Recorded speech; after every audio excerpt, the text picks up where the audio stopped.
Sometimes the most powerful truths are told in lies. Yeah, we'll make up stories and then we'll just believe those stories. I did a lot of that, especially from as a kid. Learning that, okay, I earned my Green Beret, cool, I'm just kind of this bad guy, and then I get to the team and then, I'm the bottom of the totem pole. During the journey, during the ceremony, it is revealed, it is illuminated. You're like, oh, that's it, that's the answer, that's what I've been looking for. Like, oh. So you were a Green Beret for 11 years? I was in the military for Okay. almost 12 years. Okay. I was a Green Beret for about 8 years-ish. What is a Green Beret? Green Beret is also known as Special Forces. So in the different branches of the military, they have special operations. And so that's kind of the umbrella. Underneath that, we have the Green Berets, aka Special Forces. We have the Navy SEALs, and then we have these other Tier 1, Tier 2, Tier 3 different types of special operations units within the different branches. Yeah, and Special Forces, aka Green Berets, a lot of people may have heard about it. John Wayne back in the day, the movie. Mm-hmm. We got our lineages from the OSS, the Office of Strategic Services, back in World War II, which, interestingly enough, broke off into two separate organizations. The OSS did, Special Forces in the Army, and then we had the CIA, which is pretty funny. Mm-hmm. And so these two different organizations that kind of do completely different things have roots in the same organizations from World War II. And the cool thing about Special Forces, the motto is "De oppressor libere," which means to liberate the oppressed. And so even though I've moved on from that chapter of my life, I still feel like there's a kindred mission that has definitely evolved in probably a higher octave of frequency, so to speak. Of course, I mix it in with my other stuff, of leadership, infinite game, mindset, and all this kind of stuff. But the Special Forces was a really beautiful experience for me. Learned a lot about myself, learned how not to do certain things. Picked up some pretty bad behaviors. Yeah, alcohol was one of them, and aggressiveness was another. So going through the journey to become the best that I could be, during that chapter, and all the things that come with it, and then continuing on my journey and the spiritual path, especially. It's been this really beautiful thing to take the beautiful things that I experienced in the Special Forces and how can I evolve and continuing to update the rules of the game that I'm playing in life. What's the role of the Green Berets? What are they doing? Their primary mission is unconventional warfare. So that's their very unique, distinct mission set within the special operations. And I haven't been caught up on the most up-to-date doctrine, but they do direct action. They do they call it FID, or Foreign Internal Defense. They do hostage rescue. They do some other things, and but basically, unconventional warfare is the distinction. The unit going in, or the team going into a country, and then basically working with the local populace to create like a guerrilla unit and work with the area leadership and basically overthrow the government is really what it is, And so it's basically being able to be this connective tissue between these different aspects of the people that we're working with to work harmoniously to basically achieve their mission or their goal. And again, it's rooted from, what do the people need and what are the people asking for that current country might not have the political environment to do what they want, right? Or it may not be empowering for the people, or it may be disempowering in a lot of different ways systemically.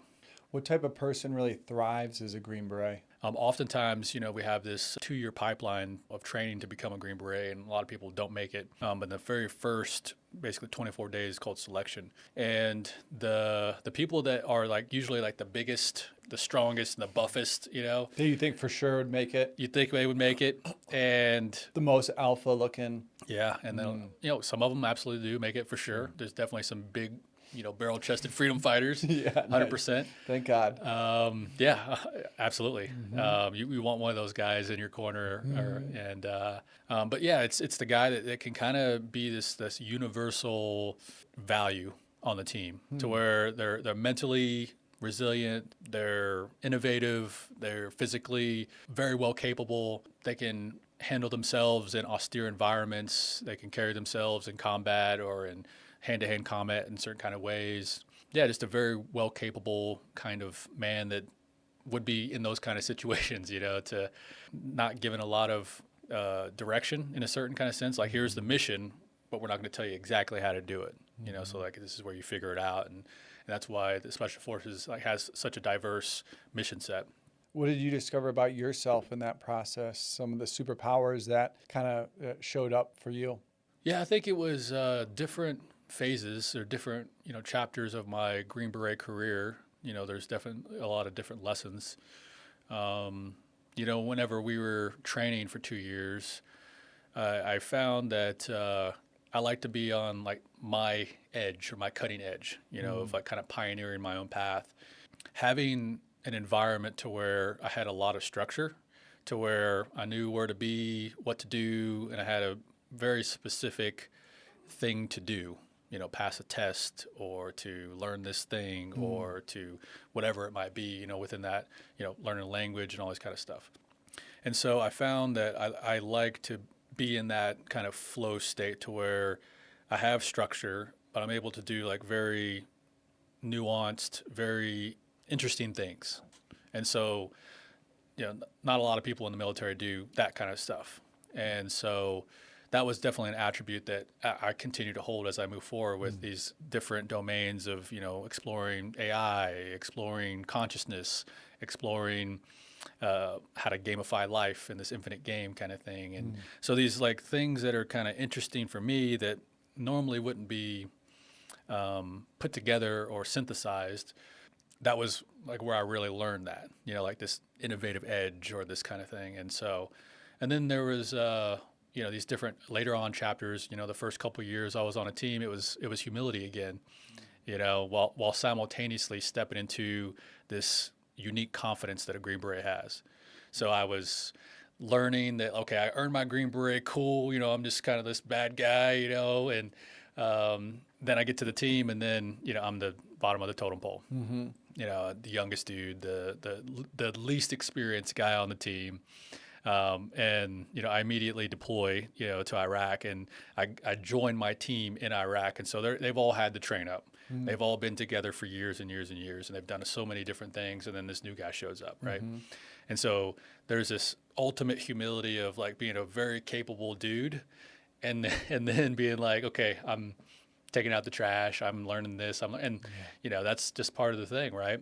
And simultaneously being more confident, like not just going to school, earning the Green Beret, but then actually being a capable guy on a team.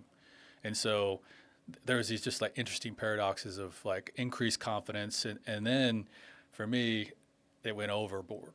There's like this kind of a little bit arrogant, a little too cocky, a little bit overly aggressiveness. And so then I had to navigate that. And so that was another lesson. Yeah. And then, towards the end of my SF career, I was on a different team, and I was the more seasoned guy. I'd been to all the different schools and the deployments and had the different experiences with the different mission sets. And so then I was the guy that was guiding, and I was like finding a little bit more of like softening those edges, being able to kind of have that masculine holding of space for younger dudes to enhancing their skill set while not telling them every little thing. So like, and this is something that, just learning from one of our leaders, like on one of my teams, very capable guy, had done everything under the sun, very competent, good heart, and really cared for the team. But one of the things is he like overly guided, and he like kind of told us too much, and so like, we were, and over a period of time, like we all had to like sit down and say, hey man, like, you got to let us, have some rope to hang ourselves, so to speak. Yeah. Like we got to make some mistakes on our, to learn for ourselves. Otherwise, if everything's handed to you, then we don't really have that like true embodiment. We don't have the contrast of what does a mistake feel like when things were kind of on the line, and so, all these, these different years have all these different beautiful chapters. And so it's like being able to have the experience by being present with the process, whether it's this deployment, this team, this training, whatever it might be, and so for this career, I'm able to know what I experienced and then carry those lessons and experiences on in different ways. And, whether that's the spiritual world or the business world or whatever it might be.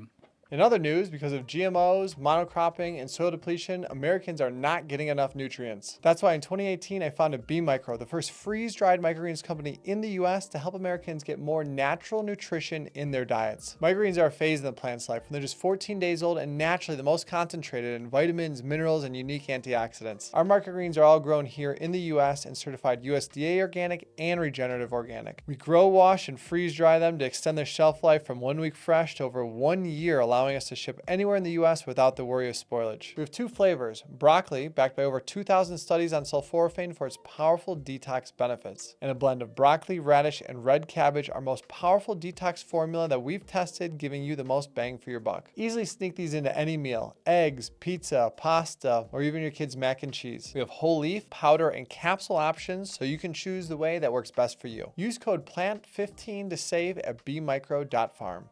What inspired you to transition out and retire? So I didn't retire officially, so I just didn't re-enlist. So retirement would be 20 years basically. Okay. And so it's a specific word, Okay. So yeah, I didn't retire, but yeah, it was coming towards around the 10-year mark. And I was, I told you I talked a little bit about entrepreneurship and having this kind of drive to do something like that. And so that was part of what I was feeling into. And then I was also feeling into my own path, and so in the military, you're given the mission and then you do the best of your ability to do the thing. And it's awesome because you don't have to think about a lot of stuff and you can really do some cool things and you're given well-resourced, very well-resourced. Yeah. And so being able to have that experience was like, cool. I feel like I've kind of got what I got out of this. And there was a pull, there was a tug of this, bigger personal mission. I didn't know what it was. I couldn't define it. I couldn't articulate it. And it was, a difficult process to where, all the guys on my team, my leadership was like, hey bro, you're at the 12-year mark or almost 12-year mark. Like, just ride it out for the 20 years. Okay. Because at 20 years, what happens? Well, so basically, you can re-enlist, anywhere from like 2 to 6 years or something like that. So I joined, and it was like for 4 years, and then so you would re-enlist for a handful of years, right? But then once you get to about the 12 or 13-year mark, basically you go what they call indef or indefinite, and so basically like your next enlistment is basically till retirement. Okay. And so that was like really the last kind of milestone of decision of, am I going to stay in or am I going to go in a different direction? Yeah. And so that was part of the mix. And then probably the biggest part was, I was a new husband of 3 years at the time. And so we were talking about like how we wanted to do life and all these kinds of things. And if the military was the right move for me and for us. And so we had a whole bunch of different conversations and basically the pros of getting out outweighed the other side. So yeah, ultimately like that was, it was a pretty hard thing to do to have people that are successful and to have a career, like at least up until that point for me was pretty successful, being able to accomplish the things I did, do the things I did. And then I'm going to say no to it. I'm going to not continue it, even though a very bright path, a good future, a good career, but that moment shaped how I make decisions. And so then other difficult milestones or difficult situations of making a decision of, whether it's business or other life situations, to where, okay, how am I making this decision? Am I receiving what I should do from what other people say, or am I going to listen to this knowing in my heart? And that's what I didn't know it at the time, but it was this kind of knowing of like, there's a direction, there's a thing, there's a something, Were you on any type of a spiritual path at that time? Was a prayer a part of this, or that knowing, as you're saying, was kind of undefined? You didn't really understand what that knowing was inside of you. At the time, I didn't have a spiritual path. I grew up Christian with my mom, and she, set that on my path and was a beautiful influence. Yeah. But I didn't, fully embrace it, I guess you could say. But I definitely had that kind of like an undertone of spiritual something. But it definitely wasn't conscious. It definitely wasn't practiced. There was, I would say, probably like my only kind of spiritual practice was like kind of travel. And so what I mean by that is like being able to travel the world and go into these different cultures and peoples, and to have this kind of reverence and respect for where they come from, and curiosity around, what do they do and how do they live, and have this, for me, I felt this aliveness flow through me, this presence as I was traveling. And, in retrospect, it was my version of an unconscious spiritual practice in a way. And it wasn't until I got out of the military before I actually started my actual, what I would probably call my spiritual journey or my spiritual path kind of thing. What's it like being on a high performing team in that kind of a way? A lot of people never get to even have witness into what like real high tip of the spear. What's that like, working with the best of the best? How does that team work together? What's it feel like inside that team? Yeah, I mean, I think I had two different teams that I was on, and they were great in two different ways. One team, we had, it was a highly specialized team, and we had a lot of training, and we all had the same kind of training. And so that was really awesome to have very capable guys that you could trust to do what they are best at, and so, on a Operation Detachment Alpha ODA or a team, 12-man team, we have these different roles or jobs. And, you have a weapons guy, you have a commo guy, you have a medic guy, you had an engineer, and then you had a couple other leadership roles. And so they all were really good at what they did for the most part.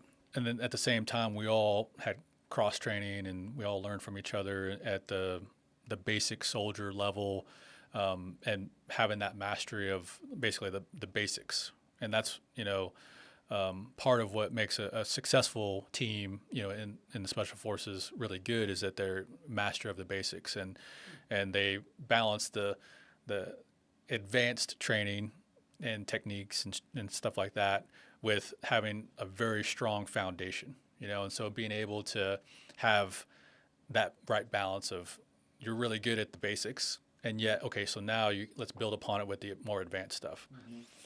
And so having guys that you could trust them, you could lean on them, you could have a good time.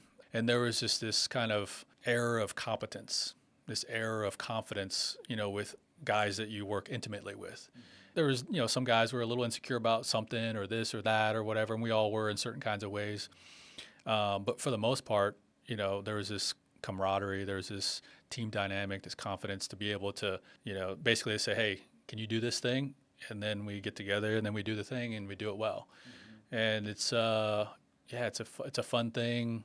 It feels good to be around very capable guys that have been vetted by the training, by the pipeline, and it's almost like a different version of rites of passage or initiations.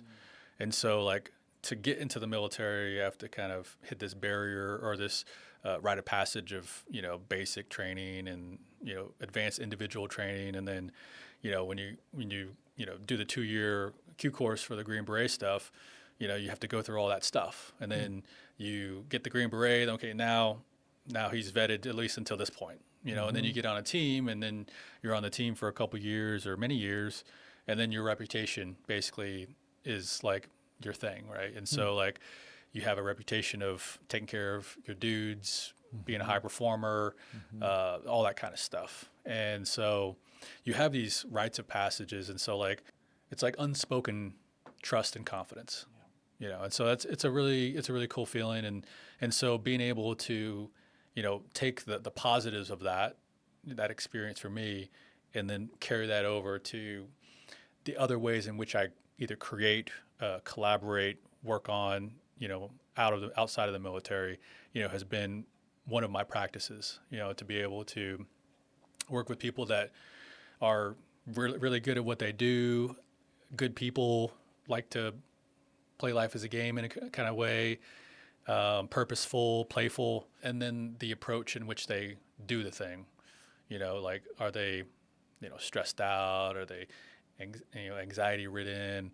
Are they forcing things, or are they going with the flow? And so, How important was rites of passage for you? My sense is a lot of civilians, myself, I wasn't exposed to rites of passage opportunities until maybe much later in life.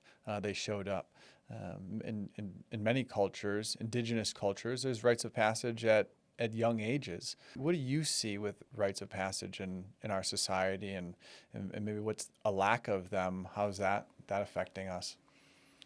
Yeah, several years ago, I read a kind of a book thing called The Power of Myth by Joseph Campbell. And I think it was basically taken from like a TV series that he had recorded back in the either 80s or 90s with, I can't remember his name. But anyways, he was talking about how, of course, the monomyth, the hero's journey. And he was talking about rites of passage that really hit with me really hard. And it was about just like this internal and external experience that basically signifies that I am no longer identifying as boy, I'm now identifying as man. Or you pick the whatever the initiative path is that you might be going on. Yeah. But it's having some kind of experience, event, challenge, something that you physically do, but it changes the orientation of your internal mindset of how you look at yourself. And so if a boy, in the native traditions, he goes out, for 2 or 3 days and he's not supposed to return until he brings back an animal, as an example, he goes and does the thing. He plays the game. But the inside game or the internal shift is that, oh, I did this thing.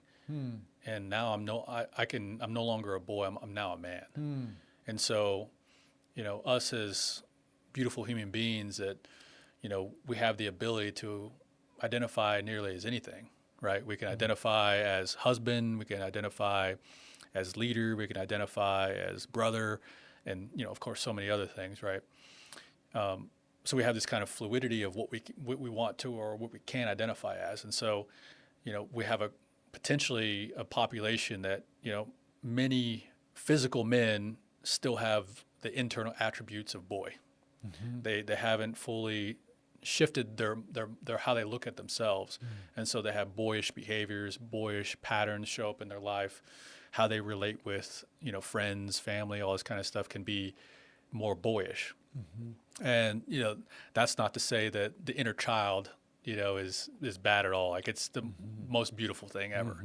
And so, but being able to, again, embrace the inner child as we move through these different initiative paths, I think is a really important thing. And so, it's about consciously shifting how you look at yourself. And so you can create your own rites of passage. You can create your own initiations. And so it could be a solo travel. It could be a sweat. It could be a medicine journey. It could be some kind of challenging endeavor that you and 5 of your friends decide to do together and say, hey, it doesn't have to be a serious thing, but it could be a conscious thing of after we do this thing, we're going to be changed in a certain kind of way, or we can have decide. That intention behind it. Yeah, exactly.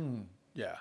And so I think that being able to move through processes, rites of passage, to move from how we identify, who we're identifying as, roles that we play in life, gives us this experience that, okay, if I say I go from child to young man to husband to leader to, in this kind of progressive journey, this progressive story, this arc, that we can then become aware of, okay, what is underneath all of that? Like me, I keep on saying me, but then, when I'm not a boy and I'm a man, like, but what happens, right? And so then we can welcome this more spiritual nature of who we are and not be chained to roles, titles, identities, and be more of in a flow of how those can be aspects that we can play in our lives, beautiful experiences, chapters that we move through, even in certain kinds of ways, characters that we play as, and I'm pointing towards something here, and I think it's a really beautiful thing that all of these things can be part of a bigger story that is our lives. Yeah, for myself, I don't think I really had a rite of passage until I was about 27. I decided to solo travel, and I just backpacked solo around the world for about a year. And that was an incredible teacher. That's where my spirituality really started to show up. I think a similar way that you're saying, I'm like, I don't really know what spirituality is. I grew up in the church and I was told, hey, this is how it goes, and do this and don't do that, and this is right and this is wrong, and almost in an aggressive way and confusing way, just believe this, don't worry about what you feel, or just listen to us. And then on those travels I found plant medicine for the very first time, and then that was another rite of passage. I was like, whoa, okay, this is not all what I thought it was. There's a lot more going on here. There's a lot more to me in this life than corporate America and Christianity. That was kind of the corral gates that I was in, and I was able to jump outside of that corral into much wider pasture. And it was very. I was met with a lot of criticism from friends and family of that world. I think part love, but also part fear, and a real story of like, hey, you're doing it wrong, and if you're doing things that indigenous to those people are like savage cavemen, they don't know anything. That's not a good way to do it. We're more evolved. Go work in this box in front of a computer, and even if it's sucking your soul and you're saying, hey, I'm hating this, even if I'm good at it and I'm reaping a lot of financial reward, for me it was crushing my soul. I'm like, I need to do something else. That inspired the travel, and then the opening up to these sacred plant medicines, and now the path of helping to spread these plants in a good way. I interviewed a good friend of mine just last week, Skylar Nippert. He was a Army sergeant for 6 years, and he expressed the difficulty that he notices of people transitioning out of armed forces, and that most people never see any type of action. So suicide rate is something like 4 times higher with a veteran than a civilian or someone that never served. And as a civilian, my thought was that suicide is because of PTSD. They saw a lot of horrific things. Well, a way that he described it was, most people in the Army don't really see any type of battle. They never even get to shoot their gun. That's not happening. What the challenge that he witnessed is going from this, coming home as an Army sergeant, everyone's like, you're a hero, you're unbelievable. And then now you're out of the Army and they're like, what are you going to do now? And so it's like this transition. And what do you see in that transition from being in the military into then civilian life, and where do you see there to be more opportunity to support people in that transition? Yeah, transition's a big one, and everybody's journey is different because based on the direction that they're heading, the people that they hold as counsel to guide them, to point them in directions, or to give them advice, on the next career, the next step, all that kind of stuff. So it's a very personal thing. I think that probably the biggest, thing to do is to get around basically communities and people that have gone through something like that, whether that's, other veterans or people that were in the military, and then basically just be open to like what is your path.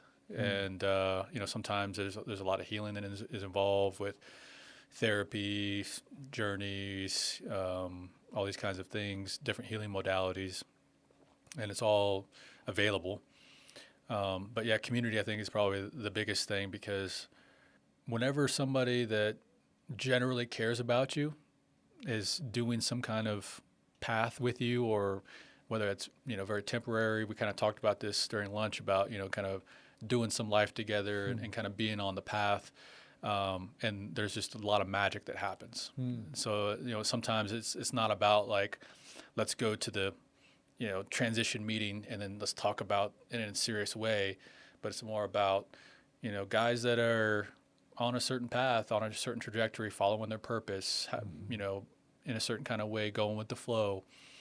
And then when guys that are not feeling that flow or feeling that stuckness, or even, this like, I don't even know what to do, like you can get around guys that are in movement, that have some sort of momentum towards their purpose or their flow.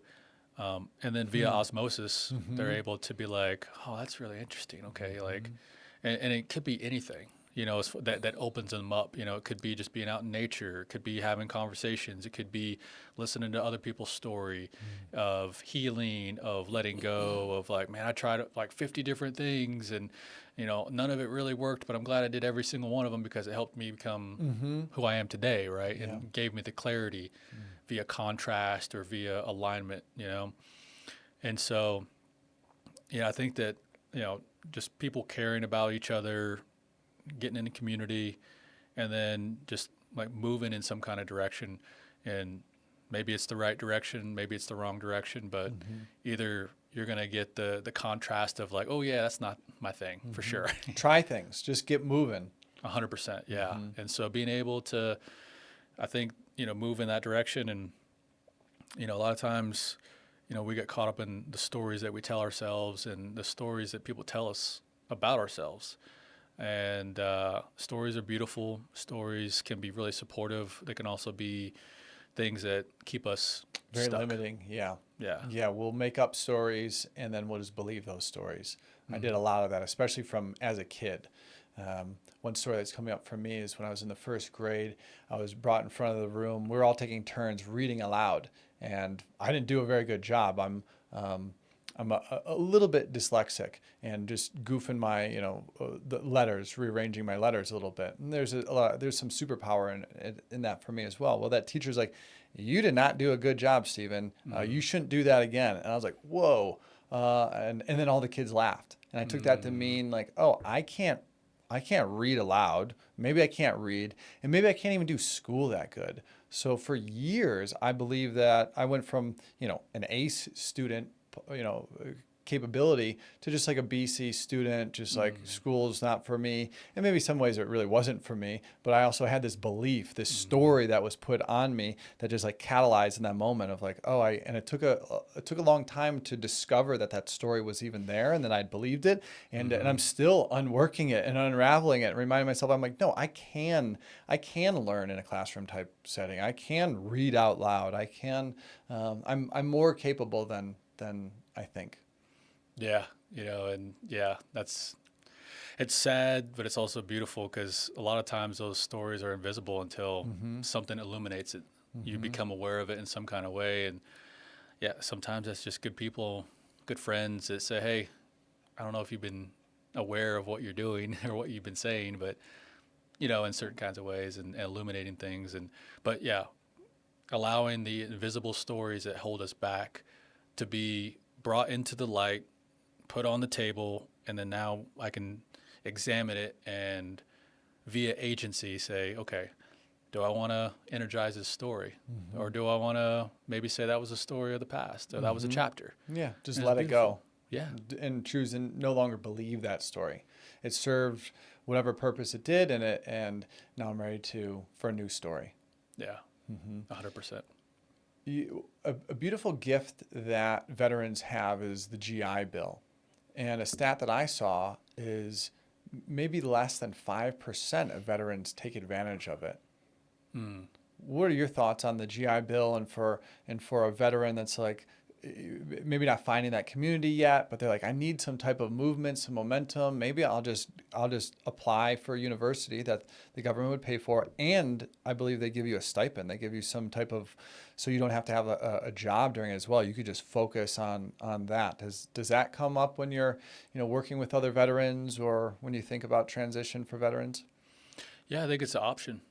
Yeah, I mean, I think that if that's a resource available to you, then if it feels aligned to explore that, then okay.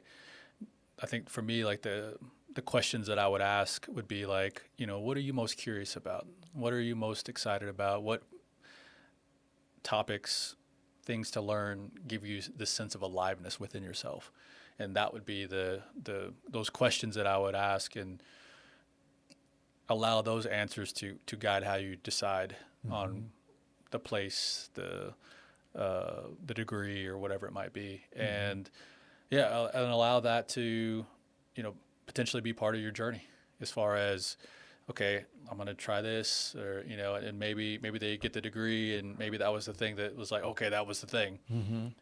For many people, it may just be the thing that sparks movement within. It may help with negating hesitation, or if it allows them to say, oh, wow, like this is really interesting. This is something that I think I needed to do, but I think it was a stepping stone, So again, it's a resource. It's available.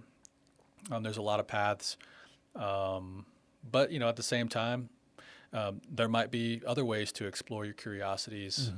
But yeah, I mean, I think it's a great resource, and if it feels right, definitely do it. Yeah, for me, sometimes I'm stuck. I'm like, let me just get moving, and I don't know what the next move is, but through me, just starting to get back in the spin and out of the stuck. Like nothing good has happened to me just sitting on my couch.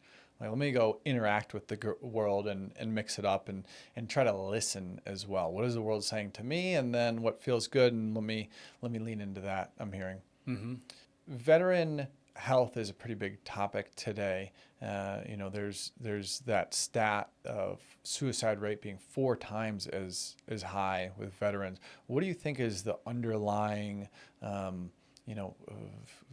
cause, or what's happening with veteran health today? I'm definitely not an expert at, the mental health stuff. I have my experience. I have the people that I've, talked with, other veterans. I'm also on the board of a nonprofit called TheraPsych, and they have a mission to create access for psilocybin and natural medicines here in Colorado, because it's legal now, for veterans, first responders, and those that need, right? Yeah, and what's the rule around that? It's under like therapeutic care. Yeah, so psilocybin specifically is legal in Colorado for use. There's no like, recreationally? selling. Yeah. Oh, okay, I thought it was decriminalized in Denver. Last I had heard, and then and that's just in Denver, and that means that if the police find you with psilocybin, they're like, we won't arrest you, but it's not legal. It's just they're not going to prosecute you in Denver. Yeah, up to a certain amount. After you're holding a certain amount of psilocybin, then they're like, you're a dealer. Now it's a federal offense. Yeah, I'm not exactly sure the very specifics of that in particular, but I do know that this year was the first year that they basically created an industry here in Colorado. I think in Portland as well. There's one other state, city. Oregon, is the first state. Yeah, okay. So we've learned a lot of lessons, and many of the people that are licensed facilitators, they did their training in Oregon, and okay. so yeah, that's it's legal here, and so basically it's like being able to have people legally experience what people have been going out of country for decades, and these plant medicines, these sacred plants, from different regions of the world, have supported so many people. And me, big time. Yeah, 100%. Yeah, likewise here. And, hence why I'm supporting it in the way I am. But I think that there's been some kind of campaign or agenda, especially in the 60s and 70s, to where these substances, these plants have been basically criminalized for a reason, because it expands the mind. It basically opens the doors of certain kinds of things, helps illuminate things. Like, maybe I don't like the way the government's doing this. Like, what's this all about? Maybe I don't like this or that. And we start to question things and push back on some of these narratives and paradigms that we're living in. Yeah, critical thinking skills, and so when done in the right set and setting are so impactful and so profound, so healing, that, if you look back at whenever they criminalized it, you're like, okay, there's a reason why it was criminalized. And through those decades of conditioning and programming on the general populace, there's this stereotype, there's this tabooness around these medicines that now that it's legal in Oregon and Colorado, and there's a couple other states that are moving towards that direction, that there's going to be such overwhelming evidence that this is, when done in a safe environment, when done with a guide or a facilitator that knows what they're doing, setting intentions beforehand, having the profound experience in a safe container during, and then integration afterwards. That could be such a profound experience, and such a healing thing. And so I think that as we move forward, that the evidence is just going to show that all of these things are can only be helpful. And but I do want to mention that it's not just about healing, but I think it's about being able to welcome a new game of life. How can we reach our potential and allow somebody's journey in plant medicines to be part of the healing path? Mm-hmm. But then at a certain point, there's a different intention, there's a different texture, and maybe a different need. Maybe you don't need them at some point. 100%. And to me, these plants help to spark something. Like, they're doing the rowing for me. They're helping me to see clearly and move past these stories that I didn't know were holding me back. And at some point, I'm gaining the grounding, the power, the wisdom to no longer need to lean on them as much. Yeah. After I watched the movie The Limitless, this NZT pill, Mm-hmm. that you can access 100% of your brain or whatever. Right. It's like see through walls level, see the future. Yeah, and so towards the end of the movie, like, basically they alluded to it, but actually wasn't true, because I watched the TV series afterwards that didn't that had a different story. But at the end of the movie, basically, like, they alluded that this guy used the ability during those peak states to then shift some kind of thing within himself to where he didn't need the limitless pill to feel limitless. Yeah. And so for me, I was like, oh, that's a really cool way of looking at it. And maybe that's just, what I saw, but what I took from it was being able to allow these plant partners, these allies, these experiences, and of course doing the work, the integration, but eventually, like, I'm just going to be me, and I don't need it. Yeah. And as I move forward on my path, if basically my underlying foundational intention is that the right ceremonies, the right people, the right situations, the right opportunities are just going to find me, right? And so I don't need to go out seeking for it. I don't need to go looking for healing. I don't need to go looking for myself. Being able to have this intention that I'm going to flow with life, and I'm going to allow these experiences, ceremonies, journeys, medicines to be exactly what they need to be, to illuminate, to reveal, to activate, to upgrade, whatever it might be in that moment. That, yes, I'm so grateful for it. And then I thank it with detachment and say, okay, thank you for supporting me, and maybe we'll, be on the path, somewhere down the road again. I don't know.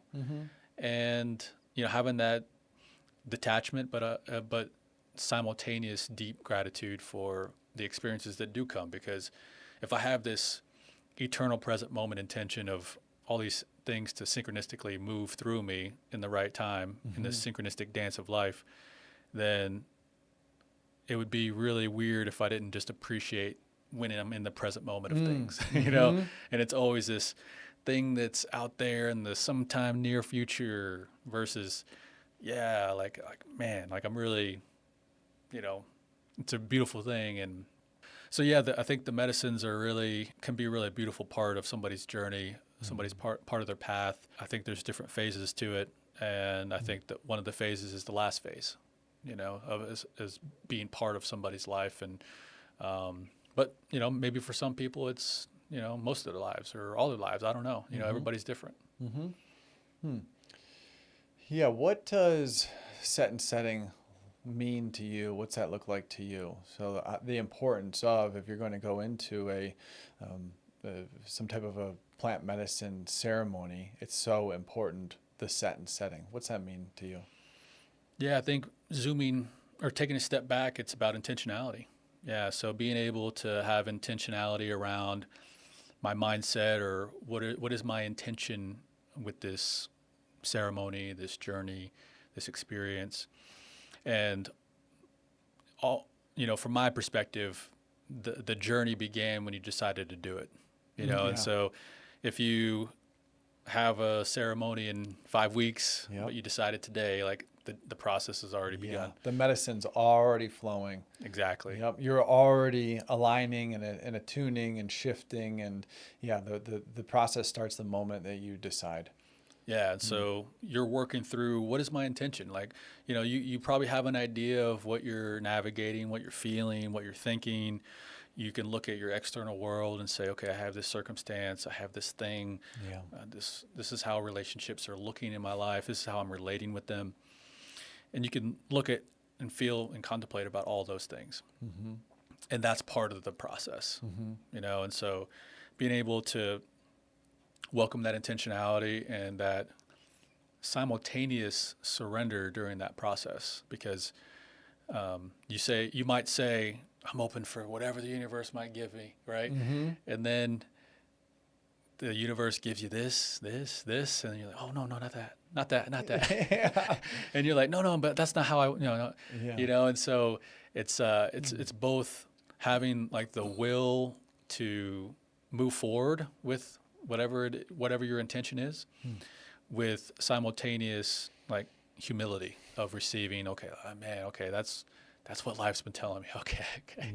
All right. So the mindset, is both, having clarity or at least an inkling of like what your intention, is for this ceremony, with the simultaneous humility of receptivity, and and then the setting, and so that's really the physical location primarily. But how I look at it, I almost take a step back and I feel into the present moment of that place, So if it's if you're in a beautiful garden in Peru, and the the setting is nature, harmony, tranquility, sacredness, that kind of thing. That's all part of the experience, and then there's layers to it as well. Like how did you get there? And so like if you left a familiar environment of your home or workplace, or hey, I got to travel 2,000 miles away, like the setting is completely different than all of the environment in which I'm normally doing this. I have patterns of doing that. I'm caught in these cycles or these loops of behavior, and so that's associated symbolically and metaphorically with that environment or that setting, right? And so it almost feels like sometimes like if I soften my presence and I welcome the setting as almost like a symbolic or a metaphorical dynamic within myself, it speaks to my subconscious on a really beautiful and deep level. And being able to have intentionality around that, because when we look at the subconscious, we look at imagination, we look at dreams, it speaks to us in image, it speaks to us in symbol and metaphor, because it has so much rich information that comes with that, versus a sentence, a paragraph, even a beautifully thick story in a book, right?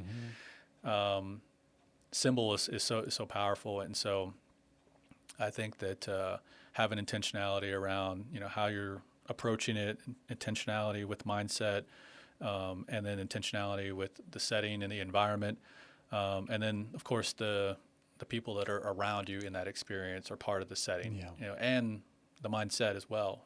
So they're all connected for sure. But there's, it's definitely helpful to kind of break it down via category to kind of really look at it and examine it, in these different perspectives or views. But then it kind of gets, all part of the present moment, and so whenever, you sit in that circle, the thoughts, the energies, the emotions that are moving through you, the environment, the other people, it's all one present moment, and almost always it's a beautiful reflection of where you're at and where other people are at, and so each other are these beautiful reflections that can be like, okay, they're reminding me of how I do something, or and vice versa, and it's not just things that you could be upgrading, but it's also about the gift that you bring into the world. And so yeah, I think if someone has never explored plant medicines, natural medicines, set and setting is a really beautiful thing. And again, try to find people that are doing that with intentionality, so that way that you don't have to just read a book about it. You can learn about it with people, from people, and especially people that embody and have integrated that practice. Mm-hmm. Yeah, who's guiding the medicine and offering the medicine? Where does the medicine come from? Is a big part of that set and setting for me as well. I'm hearing for you, so not just kind of some random thing or random person you find online. If there's some homage to where it came from, like the indigenousness of it. I mean, it's beautiful that through this legality, people will get to experience psilocybin in a more clinical type setting. And I think keeping the indigenous prayer and weaved through it has been very important and beautiful for me. And I think just more opening and really just trusting just indigenous wisdom. And indigenous, to me, they're the most connected to nature. They're living with nature. They're not in skyscrapers and on their iPhones, where, well, maybe some of them are now. It's quite addictive, that kind of a life. But they're the most connected to nature, and nature is truth. And when I'm constantly, when I feel out of balance, I'm like, oh, I haven't gone on a hike. I haven't been out in nature. So I'm also hearing the what would you call it? The after a ceremony, you do a what? You do a integration. Integration. Thank you. Yeah. So after integration, what does that look like? Because I think that's a very important part that's missed by many people. Maybe there's an intention, and the intention could be just to learn something, and bring something back. To grow in some kind of a way. And then you have the ceremony, you're with that, the medicine will show you whatever is most helpful to me most of the time. I'm like, whoa, I'm surprised that that's what my ceremony was. And I'm really grateful for it, even when it's hard. An often missed piece is the integration. What does integration look like to you? It's probably the most important part of the whole thing, because essentially that is the process of unembodying the old behavior and embodying the new behavior. If you had some kind of behavior or pattern or way of life beforehand, and you say, I want to get, your intention might be, I want to get rid of this, or I want to see what's behind this. And during the journey, during the ceremony, it is revealed, it is illuminated. You're like, oh, that's it. That's the answer. That's what I've been looking for. Like, oh, and then afterwards, after the peak experience, you go back to the old ways, the old behaviors. And so I can't remember who wrote it, but there's like this book called like Altered Traits or Altered States and Altered Traits or something. And basically the distinction here is that the ceremony, the journey, is an altered state. It's temporary. It has a time period in which it's experienced in that kind of intensity. But without an altered trait or an evolved trait or an upgraded trait. And a trait is generally defined as a more permanent behavior. And so if you have a behavior of not being a morning person, and then you have a journey and it says, okay, I'm going to be a morning person. Well, if you don't do anything to embody this new behavior of being a morning person, take action, take put action, some discipline, some structure in place. Exactly. And so, depending on what it is, it could be that you do a lot of stuff to basically utilize your energy, your action to embody this new behavior, this new way of being. And then sometimes it's about not doing anything. It's literally stop doing the thing and then surrendering, letting go. And so a lot of times, especially, in the Western world, it can be easy to have that high performance, that do attitude, this taking action. Yeah. And it's really beautiful. Like that's part of the dance of life, being able to welcome almost this other side of, okay, how can I let go of something, know that I'm letting go of it, and then I'm actually practicing this next octave of my life, this next unfolding, this next iteration, this next upgrade, this next evolution, and simultaneously like having the willpower to let stuff go. And some, for many people in some areas of life, surrendering and letting go is, some of the toughest things. And that can be even tougher if you're that way in ceremony, because if I don't let go in ceremony, then the medicine is going to tie me up, and it's like, well, we're going to get you there, and you're either going to surrender to it and possibly really enjoy the process, maybe feel uncomfortable, or you're going to feel really uncomfortable. And it's like the medicine's a black belt ninja in this world, and we barely even know what game we're playing. So surrendering is always the best. Yeah, exactly. Yeah. And so being able to, one, be aware of integration, and then basically just understand that that's the follow through, because the opposite of that is the mentality of, taking the magic pill and saying, okay, this is me, fixing all my problems. And then now I'm fixed and I don't have to do any of the work. And the magic pill will help you fix some things in ways that we might not even be able to comprehend. There could be some piping within me that's twisted and broken, and that's come apart, and it will help to realign, even at just like a chemical level, bringing my serotonin back into balance. But then that's just kind of a momentum builder, a spark to then help bring my momentum into the real world. 100%, yeah. And for me, I really like to journal after, like immediately after, try to grab those nuggets, those learnings, those truths, those knowings. I'm like, because in ceremony, I'm like, oh, I know that this is 100% true for me, and but then I'll forget.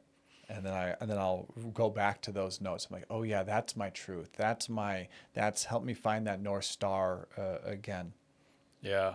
Being able to capture it in a certain kind of way, because again, it's a temporary state. It's a peak experience, and having some kind of ability to document, record, and remember, because ultimately we're in a process of remembering who we are, and we've been in this conditioned fog of who we have been told to be in certain kinds of ways, and it's a matter of, oh, that's the truth. Oh, I'm just remembering kind of this knowingness about myself, and but the old programs, the conditioning, the shoulds in life, those are really powerful. Yeah, and especially if it's something that we've embodied literally for decades of our life on this planet. It's going to take some time to remember who we truly are, to remember, oh yeah, that's not how I do it. Okay, maybe other people do it that way. Maybe that's what I was told when I was 10 years old, to how to do life or how to do whatever it might be. And you remember, oh yeah, I came here to do this, or this is more in alignment with my purpose. And just tying back to the veterans for a moment, thank God for the veterans and psychedelics, because the psychedelics are having a massive positive impact for the veterans. And, who doesn't want to support the veterans? And I think they are a bit of the tip of the spear for guiding these medicines forward? Yeah, I think it's a need, and I think that they have a lot of stuff. We have a lot of stuff that we experienced, and for whatever reason, it feels digestible to have veterans, and people support veterans to have this kind of treatment, have these kind of journeys, and I think it's a good cause. I think that the majority of people that serve have a heart of service in a lot of different ways. And I think that, through the experience of the military industrial complex, and then lots of other layers that go along with that, to do the bidding of, certain organizations and, governments and all that kind of stuff for, whatever reasons they might have. Those experiences that these men and women go through, I think that, having the opportunity and access to remember who they are, remember their heart of service, and just remember who they, truly came here to be. And it's going to be different for everybody. So it's a chapter of their lives. Mm-hmm. And so what comes next, and then how do you, again, we talked a little bit about before, but how do you let go of that identity, mm-hmm. of that rite of passage, that chapter, that identity, and then move into something else? And I think that these medicines, these ceremonies, these journeys can play a really beautiful role for veterans, for first responders, but for anybody. Mm-hmm. Yeah. How are you working with them today? What do they look like in your life today? Yeah, so mostly it's about taking groups down to Peru. So, I kind of alluded to, there's these kind of distinct healing chapter, and then oftentimes, there comes a point where it's okay, I feel pretty good, but I feel like they can probably illuminate some other things in which I can upgrade, I can evolve myself, I can reach some kind of potential within me. Mm-hmm. And so for me, coupling these medicines with exploration, with travel, with a little sense of adventure, and some like-mindedness with different people, so that's where I find, where I enjoy, having this kind of synthesis or intersection between these different domains of medicines, adventure, travel, exploration. So that's really, that's my personal mindset and where I like to, occupy my energy with, or how I energize it. I'm also, supportive of, the nonprofit that allows, access for, for veterans and first responders, here in Colorado legally.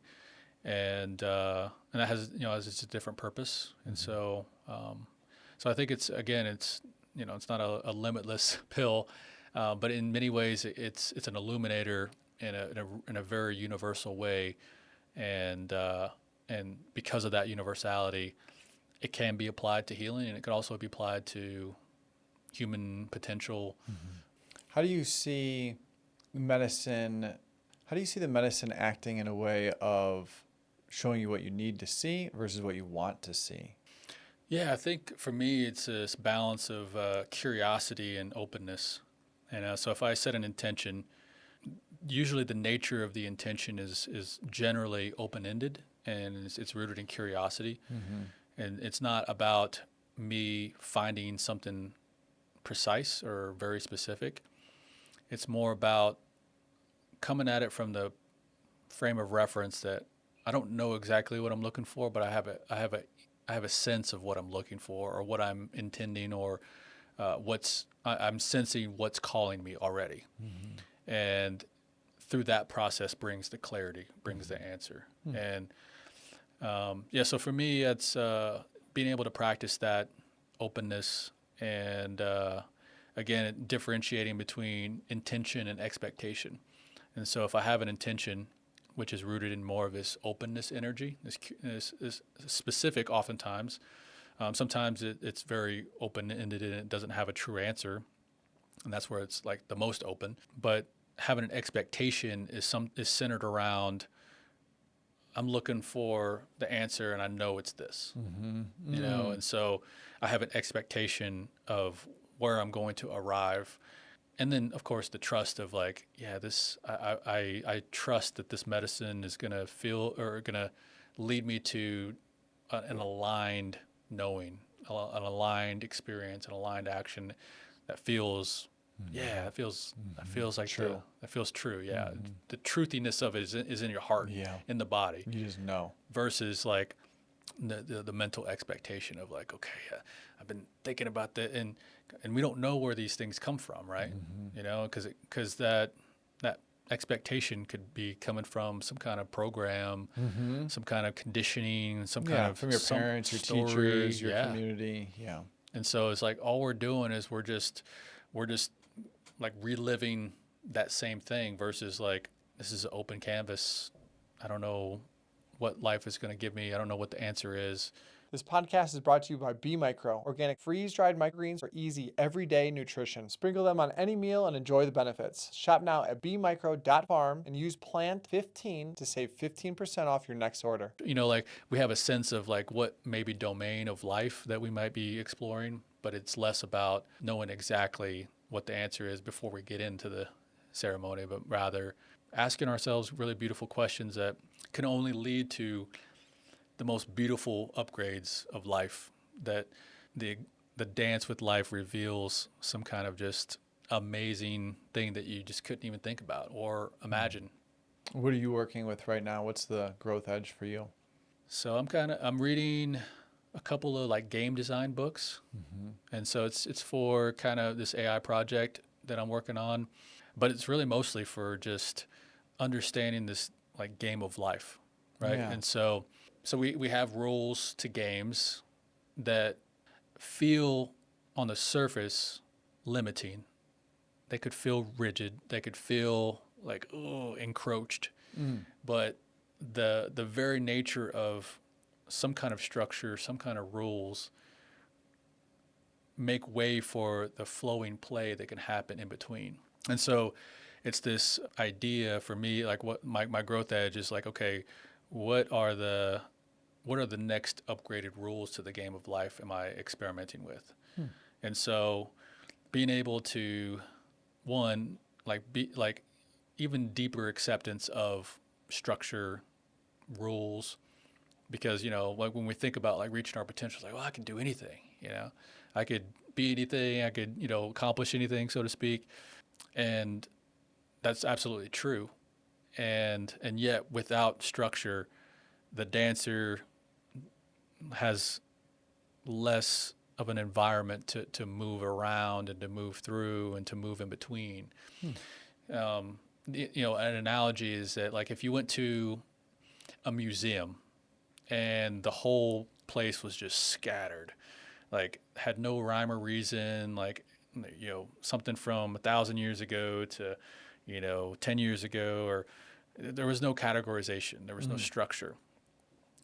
It would be harder in many ways to enjoy the process of going with the flow of the exploration of the things in the museum, versus like, you know, you have a conversation with somebody, you know, 2 weeks ago, and then you're in this museum, and you're like, and then somehow you see something subconsciously, or you're in conversation with somebody that you're with, and then all of a sudden you're like, oh wait, like I want to go check that out, you know, and then there's a beautiful, some kind of reflection, you know, of like looking at this art or this artifact from 500 years or whatever it is, right? But because you were able to have a structural layout of the museum, like you were able to dance within the museum in this kind of way, right? To where like, I'm feeling kind of like, you know, this thing or this area or this age or this whatever it might be. And so, you know, structure, you know, this dynamic between structure and play, you know, is definitely a growth edge right now. And yeah, so being able to welcome, you know, the game designer within, the architect within, you know, with the player, you know, of like, okay, I'm designing this game of life for myself that has certain kinds of parameters. And the beauty of creating rules for life, you know, that feel alignment with you is like, you don't know exactly how you're going to play with it. You don't know exactly what's going to happen when you get to the playground, of this project, or, this thing that you're creating, this hobby that you're experiencing. And so, like, you don't know exactly like how it's going to emerge through you. That's the very nature of play. But if you have no structure, if you have no rules, then it can be difficult for the mind to gain some kind of momentum or have enough clarity for you to like focus that energy and directionalize it to that thing, And so it's this interesting dance. And so, like, you don't want to create a game of life that feels so rigid and that has so many rules. What's an example of that? What's like a rigid life that somebody might, unintentionally maybe design for themselves?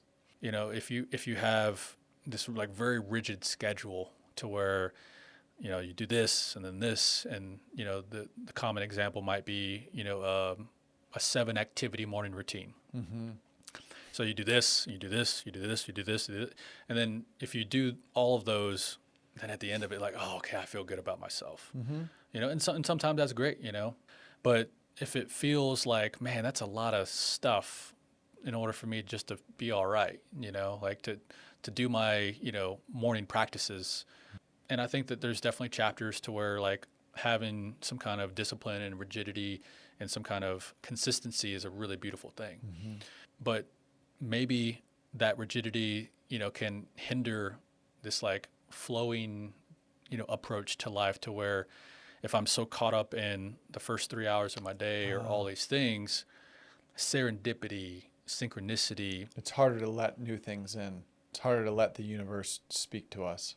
Yeah, because if we just, and depending on how we made the decision of that routine, it could be coming from, again, we don't know exactly where it's coming from. We're like, this is what the influencer told me to do from Instagram. Yeah, and they seem like they got it together. Yeah, and so that might be where it's coming from. Yeah. Versus like, and speaking from my own experience, like I've gone through my own process of, how much structure do I have in my days, right? And so basically where I've landed is that I have these playgrounds of exploration for myself.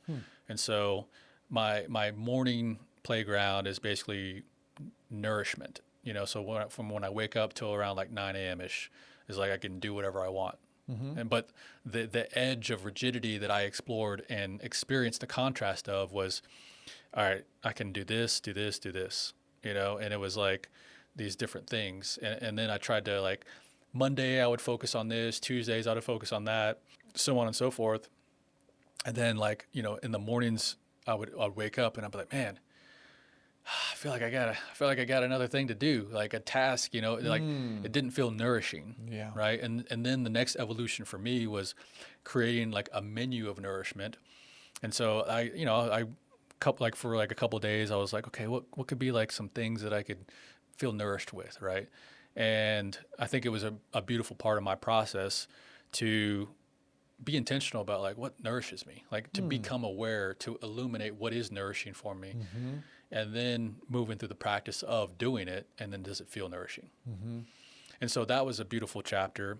I like that. And then after a while, that nourishment mentality was embodied, and so now it's even more informal. I just have a period of time to where I just like, connecting with myself, and it's I have kind of like my morning rituals, but it's not like a series of things to do, but it's more of a flowing dance of like, okay, I wake up, I do this, I do that, have some morning coffee, and that's a ritual in of itself. And then, then I have a lot of space to be like, okay, do I, and because I went through the practice of like, what is nourishing, is it just listening to some good tunes? Is it reading? Is it like somatic movement, moving the body, stretching the body? Mm-hmm. It's like I have some things I can lean into, but it's really like, not about like, what is the menu? What are the things, coming from here? And it's just like distributing my energy or my presence through my body. And then just like welcoming the emergence of the nourishing thing. Right. Mm-hmm. Do you think that there is a game of life that we're all playing? Like in this reality, there's rules of we can't fly and we can't live to 1,000 years old, and like we all have some rules that we're playing by, and then we put our and then we put our own rules into our own life on top of that? I think the placebo effect is very powerful. And what I mean by that is that I think that there are agreed upon rules, but I think that some rules can be adjusted. And as an example, like even, like you brought up flying, right? Like there's these, monks, in Asia, they practice levitating. Like there's guys that have like they can start fire with their hands. Right. They can touch iron that's 1,000 degrees. Like so there's people that are doing very extreme things that would be called breaking the rules. And I think that we can utilize the technology of placebo. And what's really behind that, is that more of a divine spark? Is that more of our divine nature that we can literally create healing? We can create things with some kind of knowing, with some kind of belief, right? So I think that there are a lot of agreed upon rules on this planet. And I think that if we collectively shift how we wanted to play the collective game, that many rules can be broken, they can be evolved. And I feel like we're moving into an age where that's becoming more and more possible. And so, I think that the nature of the game on this planet is shifting for sure. I sometimes joke around like if we can imagine this planet's almost like this escape room. We have these series of rules, of locks, of limitations, of ways in which we're kind of bound, and that could be statutory law, that could be disempowering organizations that they have their own agenda. So there's these rules to this game, but I think that we're coming into a time where we're becoming more aware of what have the rules been, and not only do we become aware of that, we get to have the sovereignty agency to choose what kind of rules that we want to move forward with. And I think it's an individual journey, but a whole bunch of individuals collectively powerfully change the world, and we can only be responsible for the games of life that we play personally, at least to a certain extent. Once we have our own kind of mastery of playing the game of life in a certain kind of way, then we can be stewards, we can be guides, we can be fellow game designers that can support other people, but always honoring sovereignty. No matter what kind of cool game I think I'm playing, like I wouldn't have the audacity to tell you like what is your game. Like, so, but we can have a discussion. We can talk about things. We can share, game designs. We can share rules. We can positively influence each other to say, yeah, I've been tinkering around with this thing, and I've been, I don't know why it feels fun and cool to play around with, but it's alive in me. It's alive in me, and so like I think if there's some agreed upon ways to support each other would be to elicit curiosity, aliveness, inspiration, excitement, those kinds of things. And it's not about like the content of what that is for you. Like maybe I'm just here to support you and helping you like clarify something and we're doing that for each other, and so I think that, that's those, so there's a lot of rules, and, there's definitely a lot more kind of esoteric, dimensions that we could explore. But the game of life's malleable, and we can code, we can experience, we can become the player, and that's the beauty of the human, that we can kind of dance between the different roles of the experiencer, the designer, the player, the observer. What civilization or culture do you think was most evolved in playing the game? Was most advanced, had more rules than or more possibilities than we're aware of? I mean, for me, it's like imagination. So like, we hear stories of Atlantis, we hear these ancient civilizations that had these technologies, had these access to different connections with nature, different paradigms. And so for me, like when I don't look for like what is the absolute truth of all of that.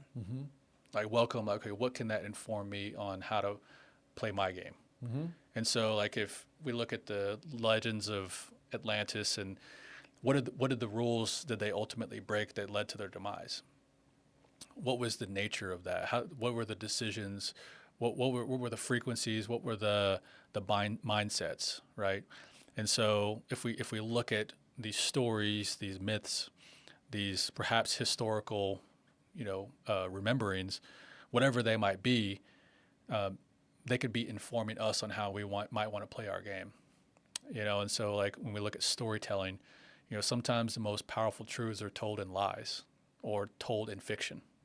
And so like if we look at some of the most moving stories were kind of made up, sometimes, right? So like there's a lot of people, myself included, Lord of the Rings. I was just gonna say that's the ultimate hero's journey.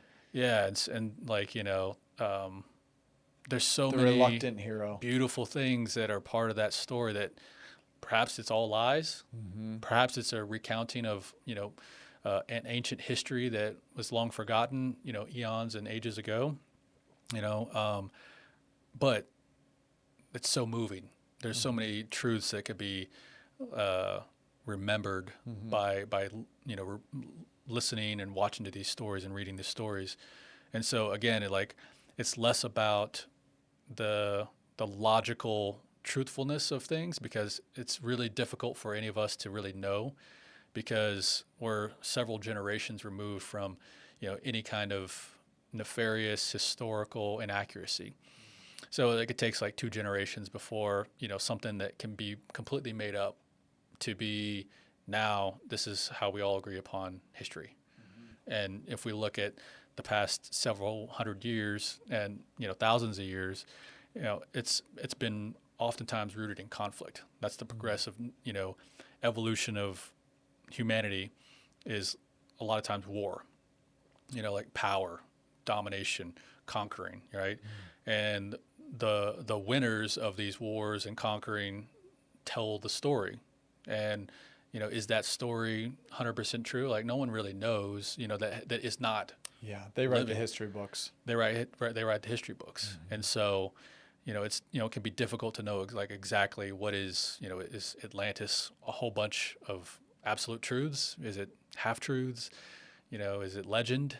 And so so for me it's like being able to welcome these mythic stories, these mythic historical ages, and inform me on how what kind of cool game of life what I want to play. And I think that if we as a collective welcome a more magical, a more mythical approach to life, that we could probably collectively remember certain things and have that kind of way of life, and then probably let go of the war-driven type of experience on this planet. And so that. But again, I think that I don't look at it in harsh judgment. I continuously welcome compassion and acceptance of that kind of age, that kind of frequency, that kind of darkness, right? Because it illuminates via contrast, these different cycles, these different ways to play the game, and so if we judge, war, if we judge the military-industrial complex, if we judge all of this stuff, then we're only feeding that a certain kind of energy, with judgment, with this kind of like against energy. And if we welcome, okay, that happened, it's happening, but we can move in a different direction. We can energize a different paradigm. We can energize a different timeline. We can energize a different way of living as individuals and then collectively as a planet, that it has this kind of texture, this kind of energy, this kind of feeling. Then I think that that's where we can, move into a new way of living. Yeah, what type of texture, energy are you feeling into for what's coming next? I think that we're in a liminal space of kind of anything can happen. I think in the next year, there's going to be a lot of disclosure. There's going to be a lot of truths that are going to come out, mixed in with a lot of misinformation. And I think that the invitation for me is to just kind of go with the flow of what's happening, and then just feel into, okay, does that feel like truth? Does that feel like manipulation? Like what is this paradigm? What does this message feel like? And understanding that, this collective external world, is an internal reflection, law of correspondence. We're talking about the Hermetic laws. And so, as within, so without, as above, so below. So this is the law of correspondence. And so when we have, within ourselves, this judgment, this friction, this like against energy, we're going to see that and witness that experienced out in the external world. And so a lot of us have it, because it's been so ingrained, programmed, and that's just kind of been the way of being, on this planet. This has been the game for so long.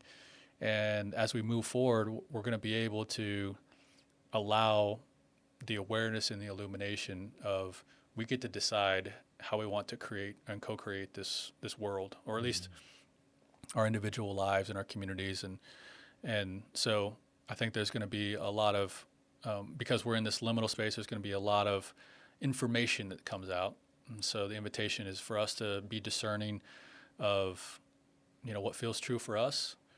And so that's in all these different sectors or industries, the media, technology, government, pharmaceutical industry, all this kind of stuff, right? And so I think there's going to be a lot of truths, and I think it's going to be presented like this. And I think that people are going to be able to look at it and choose which one they want to participate in. And so I think that's going to be the next at least year or two, and probably longer for sure. But I think we're coming into an opportunity for all of us to be like, okay, this is what we have an opportunity to co-create, and let go of the victim mentality, let go of the these kinds of disempowered energies. Step into our empowerment, step into the creator energy, step into our divinity of, we can actually choose the kind of life that we want. We can choose. And so it begins with us, and then we embody that, and then we can support other people as we can, integrate or help other people integrate. And again, it's not about saying this is how you do it. Like, hey, I'm the example of how I do it. There's a lot of universal things that can be done, right? So, plant medicines can be a very supportive thing. Entrepreneurship can be a very supportive thing. Travel can be a very supportive thing. Like all these things, can support us. I love all those things. Yeah, exactly. Yeah. And so we have all these things that can help, in a lot of different ways. And so, and even just kind of going into our own organic divinity, versus this synthesizing with AI and digital stuff. And I think that we're also synthesizing with AI, allowing it in, putting computers and chips into our bodies. Yeah. So I think we're also in a very kind of a fork in the road, and to where we'll be able to advance our own organic technology within our human body. This is what I believe. Yeah, that sounds great. I would rather that than go the upgrading path of putting a chip in my brain and then having the AI in my brain. Yeah. And, the whole surveillance state and, those kind of control measures of all this kind of stuff, that's what is possible. Now, we don't need to be afraid of it. We don't need to be in fear of it. Yeah.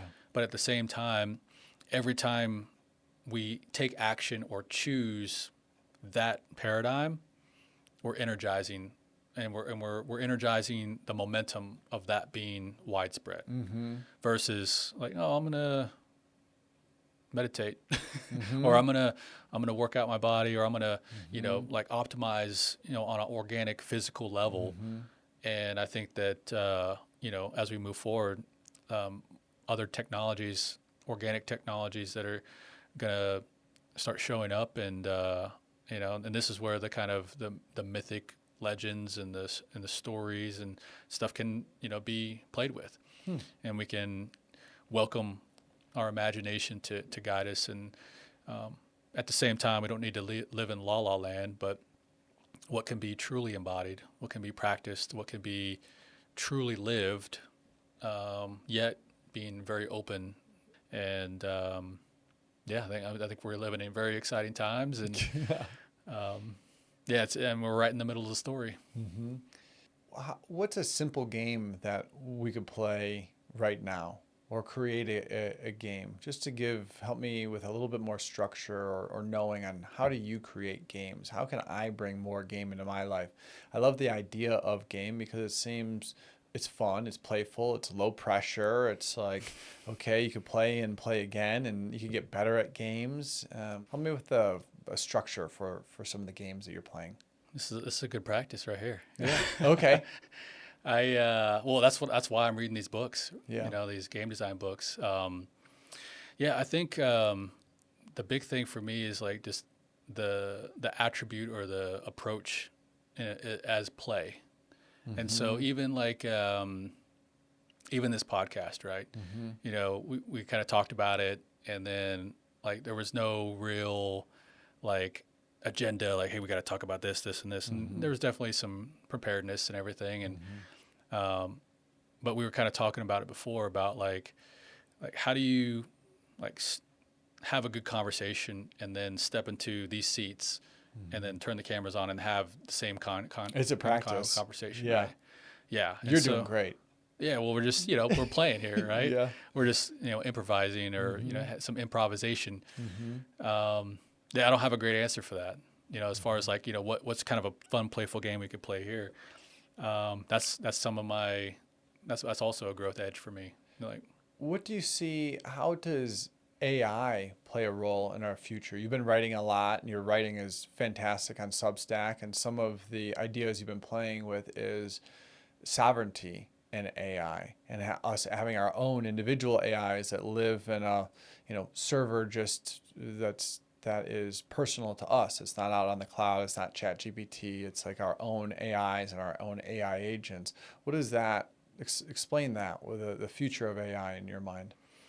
Yeah, I mean, this is just my version. But yeah, it's like I envision kind of like a personal Jarvis, and an AI that is supportive in my creative and collaborative endeavors, my projects, that basically has my best interest, and so currently many of the social platforms out there, the big, corporations that are all about data, are very extractive, and so you can imagine they have sensors or devices that can pick up information on our radiance or our lives, what we say, what we do, where we go, and it has a very extractive nature to it.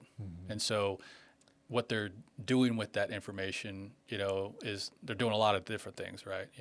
But they ultimately are trying to make more money. They're trying to sell us ads, marketing. They're trying to sell us stuff. Yeah, you start talking about barefoot shoes, and then all of a sudden you see all these ads about barefoot shoes, right? So they have these sensors, they have these microphones, they have these devices that are utilizing the power of AI, pattern recognition, even this advanced processing, even, and as we move forward, quantum computing and all this kind of stuff, to predict where we're going to go, what we're going to buy. What I'm energizing, is to continue to welcome, my own sovereignty.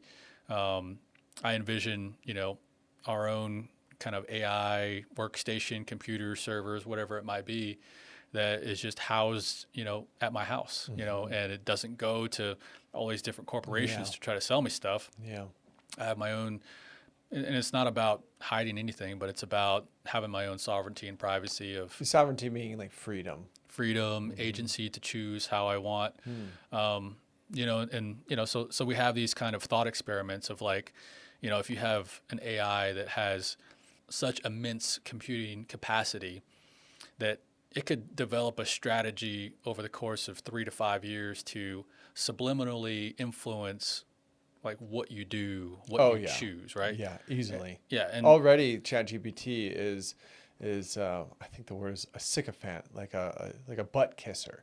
It's constantly telling me, "Hey, that's a good idea. That's a good idea. Just trust me, and I think you're great." And then you see some moments where it will stumble and it will say things to people that really aren't in the person's best interest, or gets caught in a way where like, oh, maybe you're not really my friend.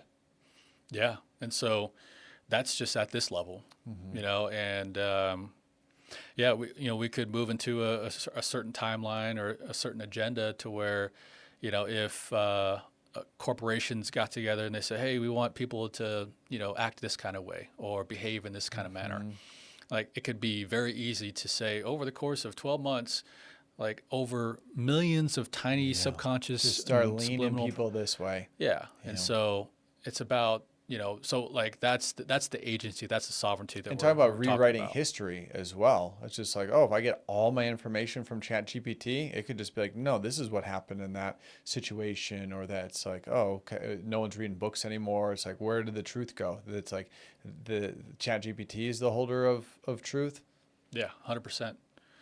Yeah, so, going back to the organic humanness, so to speak, like one of our gifts is creativity, and this kind of ability to channel expression, channel information, and so if we think of some of the best music, the best stories, the human vessel is the one that channeled this. Yes, and the AI didn't create it. AI didn't create it. It's a reflection, and we can get super meta with it, but like where did our creativity come from? The cosmos, the universe, another AI dimension. does not have connection into that. It doesn't, and so human, the human dynamic, we have this capability, we have this creativity within us, this energy to emerge through us and express, right?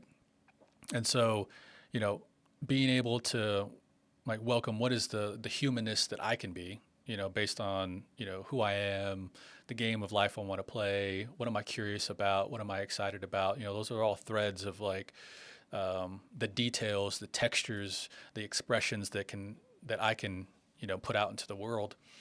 And I can see how AI can be this beautiful, complementary collaborator in a lot of different ways, and that it can be exactly what it is. It can reflect, it can process, it can pattern reveal, it can illuminate in certain kinds of ways. It's very strong at those things. Yeah, and so it like allow it to be what it is, just like us. Allow us to be who we are. Allow squirrels to be squirrels, like rocks to be rocks, and at the same time, things evolve, and understanding that we're evolving. And I think that the AI technology innovation and evolution is a reflection of our own internal evolution and upgrading, so it's reflective, because because we're relating, because we're interacting with AI a lot, that processing, that way, that dynamic is affecting us on how we utilize information, how do we collaborate, how do we create, and so instead of us, being in a certain kind of certain kind of mode of, this and this and this, like things can be shortcutted in a certain kind of way, right? Like summaries can be generated via our vocabulary, and the words that we use can be analyzed in a certain specific way. They can say, hey, like I'm talking about this thing, but I don't know exactly what I'm trying to say here. Like what am I pointing towards, right? So there's these ways in which these AI, this technology can be very supportive with brainstorming. Yeah, and so kind of zooming back out again about this like sovereignty approach to life is that like, okay, I get to be who I am, you get to be who you are, and then that's how I relate with the world. That's kind of reflected in all sorts of areas of my life. And so the AI can be exactly what it is. I can be exactly what I am, all these different people. And so it welcomes this mosaic of life, like this kind of big, huge picture, this beautiful piece of art that we all have this one tiny little piece that we can contribute to the whole thing, right? It only works whenever we're uniquely who we are. And so if we all try to copy and paste, who we're supposed to be, then the mosaic becomes more bland. It becomes gray. It becomes this thing where it's like, ubiquitous of like, it's kind of just somewhere in the middle. Yeah. Versus a beautiful full spectrum mosaic of like such rich texture and this metaphor that is so limiting, but you can kind of grasp like what I'm pointing towards. And so if we're conscious with how we're deciding, if we're conscious of how we're taking action, if we're conscious of the intentions in this moment, the way we relate with technology, no matter what it is, will be that of which the energy in which we decide. So if we are saying empowerment, sovereignty, joy, playfulness, those kinds of things, and say, okay, this is how I'm going to generally make decisions. And as I am presented with options, company that has, it'll make your life really easy, but then, they got all these connections to all these corporations and governments and surveillance state. It's like, okay, do I really want to participate or energize? And this is natural law. This is, contract, and so we get to choose how we participate.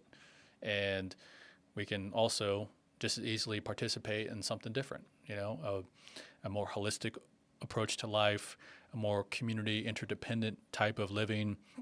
You guys here in Boulder have a really great example of, all the different types of markets and the kinds of way, the healthiness and all this kind of stuff. And so, yeah, the natural product scene is very strong here, and founders around that way, and people just being very health conscious. And there's like a real founder forward kind of approach here in Boulder. Yeah, and so we get to decide to nature as well. Yeah, we get to decide. So being able to have these options, and I think that taking a look at what's right in front of us, how do we want to decide, and then be conscious of how we move forward. And the AI project that you're involved in right now, how is that? What type of offering are they bringing forward? Yeah, so it's called Asraya, and so it's Asraya is a Sanskrit word for sanctuary, for refuge. And so essentially it started out as a community, and just over 3 years ago. I'm on the wait list. Can you help bump me up? Yeah. Well, actually, if you're interested, we have an MVP coming out pretty soon. Yeah, for sure. Yeah. So yeah, like it started out as a community, and it was at first kind of this blockchain / indigenous wisdom like synthesis, which was really unique. And I haven't seen too many communities or projects that had that kind of thing. And so I was immediately intrigued by it. I joined the community, and since then it's gone through a whole bunch of different iterations. And so essentially it's like, if you can imagine really cool people all over the world, Boulder, Mexico, Australia, Bali, Portugal, That's where some of your team is. Is that right? Your founders in Mexico, some of your engineers are in Buenos Aires and Bali, and very unique and capable team. Yeah, and so if we have these people distributed around the world that all have a, kind of a cool vibe of, creating cool stuff, empowerment, sovereignty, play, these kinds of threads, that we have this unique frequency connection, but we're distributed around the world, right? And so the idea is to have some kind of connection between these different nodes, pods, communities around the world that can connect, that can travel, but also collaborate and create together. And so so that's the big vision. And the technology piece or the AI piece is that we're able to allow AI, agents, technology to basically help us cultivate our own creativity. And so there's multiple stages of what this platform that we're creating will be able to do. And, so like kind of the first phase is being able to support people with their innate creativity. So what is your authentic expression? And so being able to have a platform that helps you gain coherence, basically like moving through a very simple breathwork session, of just like coherent breathing for 30 seconds, and we all know how powerful the breath is. And then we add intention of, okay, during this process, I'm connecting mind, body, and spirit. And so then when I dive into the platform and I'm exploring these different quests of how do I be the most creative person I can be? Clarifying my purpose. What is my North Star? How do I be a little bit more productive? How do I be a better steward? How do I adopt natural law into my business? Or so there's all these different quests or different components of exploration. But the idea is that we as an individual gain our own authentic approach to life, our own game, and so that's why we have this quest-like approach. So, we have, so if we're talking about like a comparison, when you go into ChatGPT, you just, you talk with it, but it doesn't have like an orientation. It doesn't have a direction. It doesn't have a curated library of resources to support you with creativity specifically. It's been trained on the internet. Mm-hmm. And for the most part, or for a lot of part, there's a lot of noise on the internet. Mm-hmm. There's a lot of chatter. There's a lot of disgruntledness. There's a lot of all this kind of stuff, right? Mm-hmm. The platform that we're creating has a much more condensed body of work or a body of knowledge, and it's more wisdom oriented. It's more how have people that are really good at creativity support people with creativity. So this kind of first phase is be able to help the individual identify how can I create a beautiful life and move towards this being my life's work or the way in which I make money, right? And then as we move forward in different phases, there's ways for the AI to find collaborators for you, right? So like, okay. So because like, it's got all this data and it's like, hey, this would be a great connection for you. Yeah, but at the center of it is again sovereignty, and so like we get to choose what we want to put into the public library, so to speak, of our information. Oh, okay. And so like as an example, like if you have a certain kind of business and you're like, okay, I really could use like a collaborator that's really good at X, Y, and Z, and so they're based on what the AI has public knowledge of the different people within the platform. It can like analyze and pattern recognize who could be like a good match. Wow, that's a great idea. Yeah, and so it basically would be like based on the project, based on your like style of entrepreneurship, based on who you are, your personal goals, all this kind of stuff. Like, hey, here are a few people that you may want to reach out to. Wow. And then you kind of take it it's from like there. Networking on steroids. Yeah, because you have all of these, this data points. Yeah. Wow. And again, but you get to choose like what. Yeah. Yeah. So like again, it's like it's honoring that sovereignty, honoring that agency, and we have some really good contrasting examples of who not to be. Of as far as like data extraction and that kind of stuff. From big corporations, but it is useful to have certain data points and then ultimately like being able to monetize your wisdom via agents. And so as we move forward, we're going to have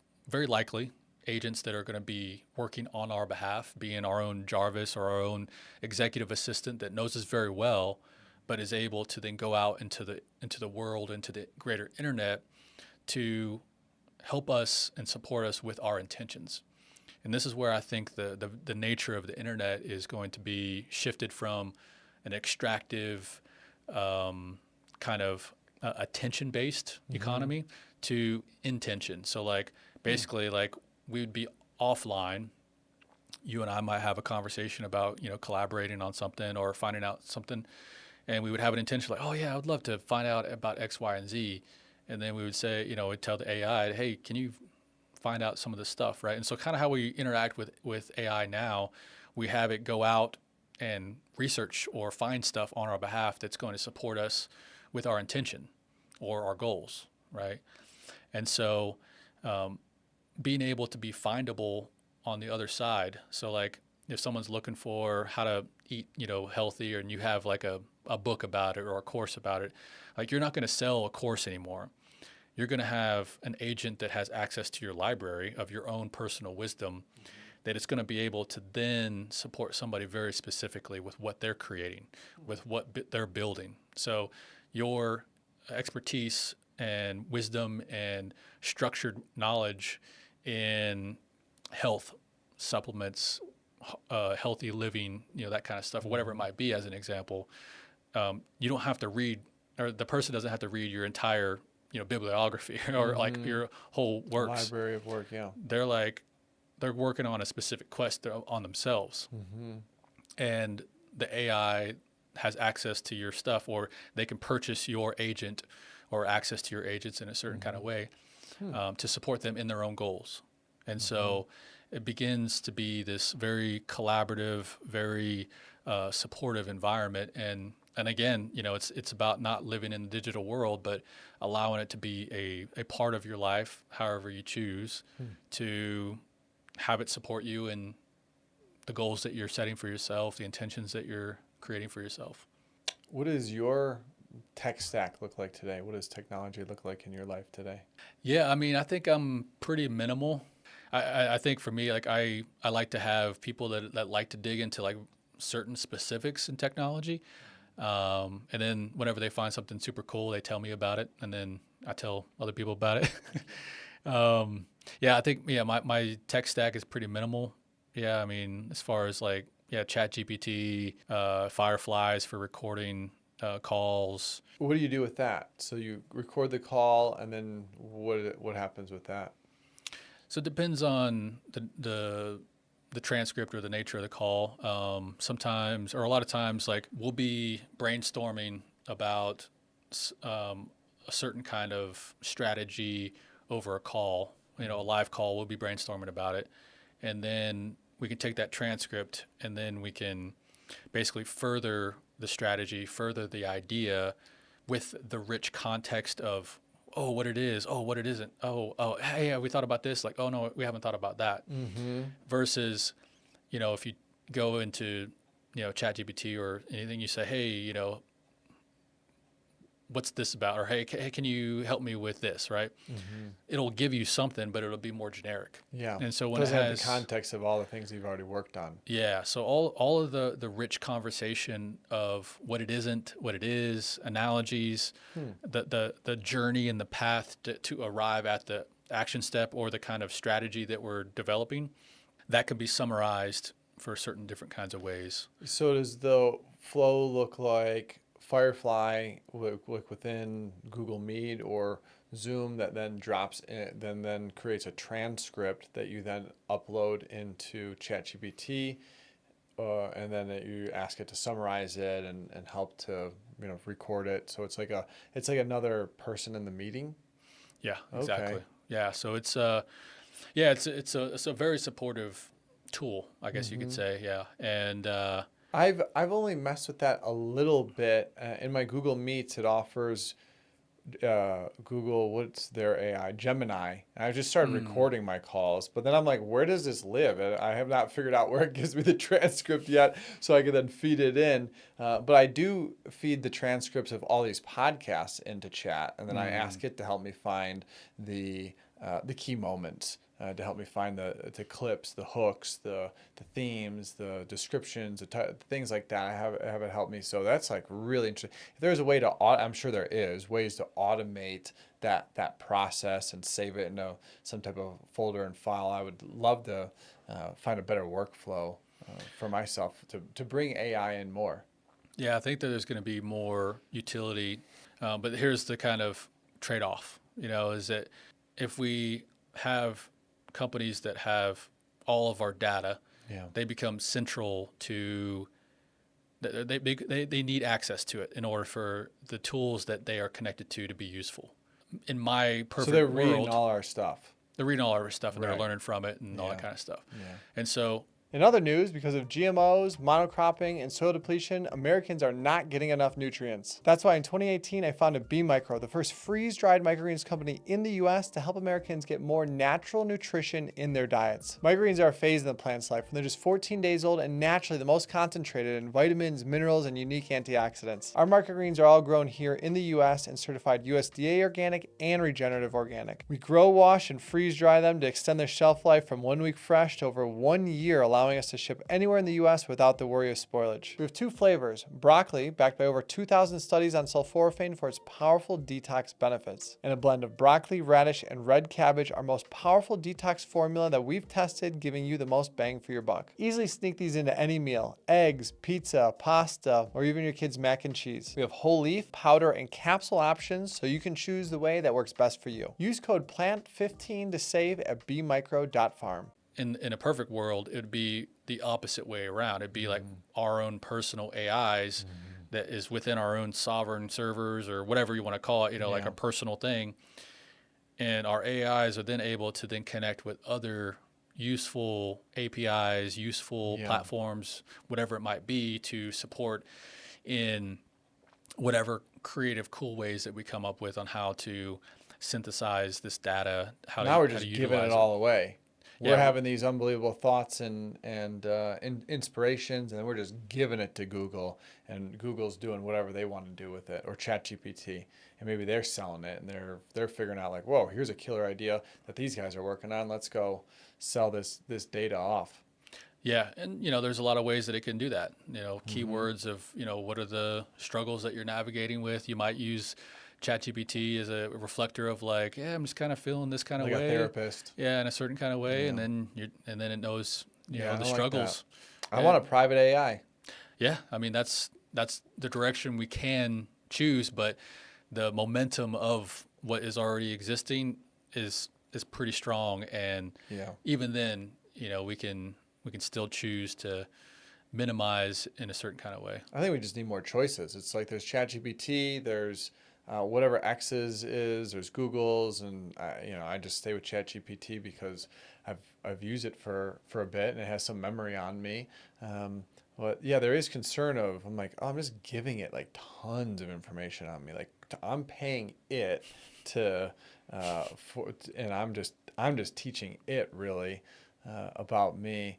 How do you build an AI? Because what I'm seeing today is these AI companies are basically using ChatGPT in the back end to empower their idea. What do they call that? Like a ChatGPT wrapper. Mm-hmm. Yeah. So like in order for you to actually create like a legitimate like AI platform, it definitely takes resources. And even then at the start of it, you would still likely be connecting to these bigger organizational LLMs and stuff. And so it's a difficult thing because they have billions and billions of dollars to further progress and produce, these innovative iterations of AI, large language models and beyond. And so it's really difficult to compete as far as a quality of AI, the foundational of AI. And I've heard some nonprofits and organizations that are trying to gain some momentum on creating LLMs that are actually rooted in nature, like literally connecting like probes to like trees and stuff. I know it sounds crazy. It doesn't sound crazy. When I was thinking plant frequencies, the vision, the dream, the prayer came through 4 plant frequencies for me. And I thought that this was at first going to be me connecting electrodes to plants, because that's all over the internet. You connect it to a mushroom and it sings a song. And I thought I was going to be bringing a product like that to market. So I was like, and the nature sings beautiful songs when you connect these, I guess, like electrodes to it. But then I was like, there's a ton of people already doing that. That's not what plant frequencies is. It turned into this. But I believe it. Yeah, well, it's patterns. It's frequency, and so ultimately, the more organic or direct source of the patterns, that we can get, the better. But right now, we work with what we got, and I think that even at the foundational like LLM or the large language model foundation, we can create these kind of middle areas of like specificity or contextual wisdom. So instead of it being just what the internet has taught it about these different things about different topics, we can have these libraries or these resources that are curated, that have a certain, or a certain consciousness or a certain kind of frequency in a certain kind of way, right? And so that's what we can do at this point, because we're still like for us, we're still using the English language, as a foundation, but we can still utilize the English language with high vibe books, high vibe concepts, that kind of stuff. So yeah, in order to create an AI platform, yeah, definitely so what we're doing is we're just iterating with tests and the resources that we have now. We're taking that and then building stuff that we can, and then testing it out, getting feedback, and then just continuously iterating. Mm-hmm. And so for us, that's our approach, and that's been a big part of this year's journey of adopting this kind of nimble adaptiveness, this iteration. And it's been a beautiful container, for me personally, and of course the team in general. But it's also been like a reflector of life. So instead of creating some kind of like ultimate goal and it not ever changing, it's like I'm heading in a really awesome direction, and life is like really kind of chaotic. It's kind of really moving, like so many things could happen, and again, kind of tying it back to the thing before about we're in this liminal space of chaosness, this transformation of, kind of anything could happen, and so that's the day that we're living in, that's the age. And so the old way of just like picking one thing and then just like, no matter what the weather, no matter what the synchronicities, no matter what the like life is kind of guiding us or informing us or saying, hey, maybe you should try this other path. We're not open to it, and so, but there's a dance, because there's, it can be difficult to build a platform, some kind of software, whatever it might be, and not feeling like stable or secure, because you are moving, you are dancing with the things, but at the same time, there is a consistency. There's a like a foundational North Star where the details can kind of shift a little bit, but the essence remains. And so it's been a really beautiful journey, and it's reflected in my own personal life of how to approach life with beautiful goals that can change, and at the same time show up as a consistent, reliable person in somebody's life. So you're seeing a world where AI brings more creativity and possibility to us, and sovereignty. If we choose it, yeah. Yeah, and if we choose it, yeah. And it almost not, it's almost like a new idea to me. I'm like, oh, I didn't even know that was an option. Because there's really just like one AI option right now. Well, it's a tool, so it's like, you could use a knife for this purpose or that purpose. If we welcome the remembrance of who we are, our innate creativity that flows through us every day, then we can allow that remembrance to guide our actions. And so if we currently have a belief system that I'm not a creative person, then that story that we tell ourselves, that spell that we're casting in that moment will continue, versus, well, if I have the right tools, I can definitely be very creative. And that opening can then be like, no, I'm very creative, and I'm creative every day, And so wherever somebody finds themselves, how they relate with the energy of creativity or the concept of creativity in which we're speaking now, that's where they're at. But there's opportunities for them to open their minds and open their hearts and say, okay, man, I can really, I think I can do some creative stuff. And then just let that marinate for a couple weeks, and then next month they're doing something very creative, because it kind of just it's like almost this these blockages within ourselves, and if we can welcome the concept, the intention to dissolve, and just allow the creative energy to flow through us, It's as natural as breathing.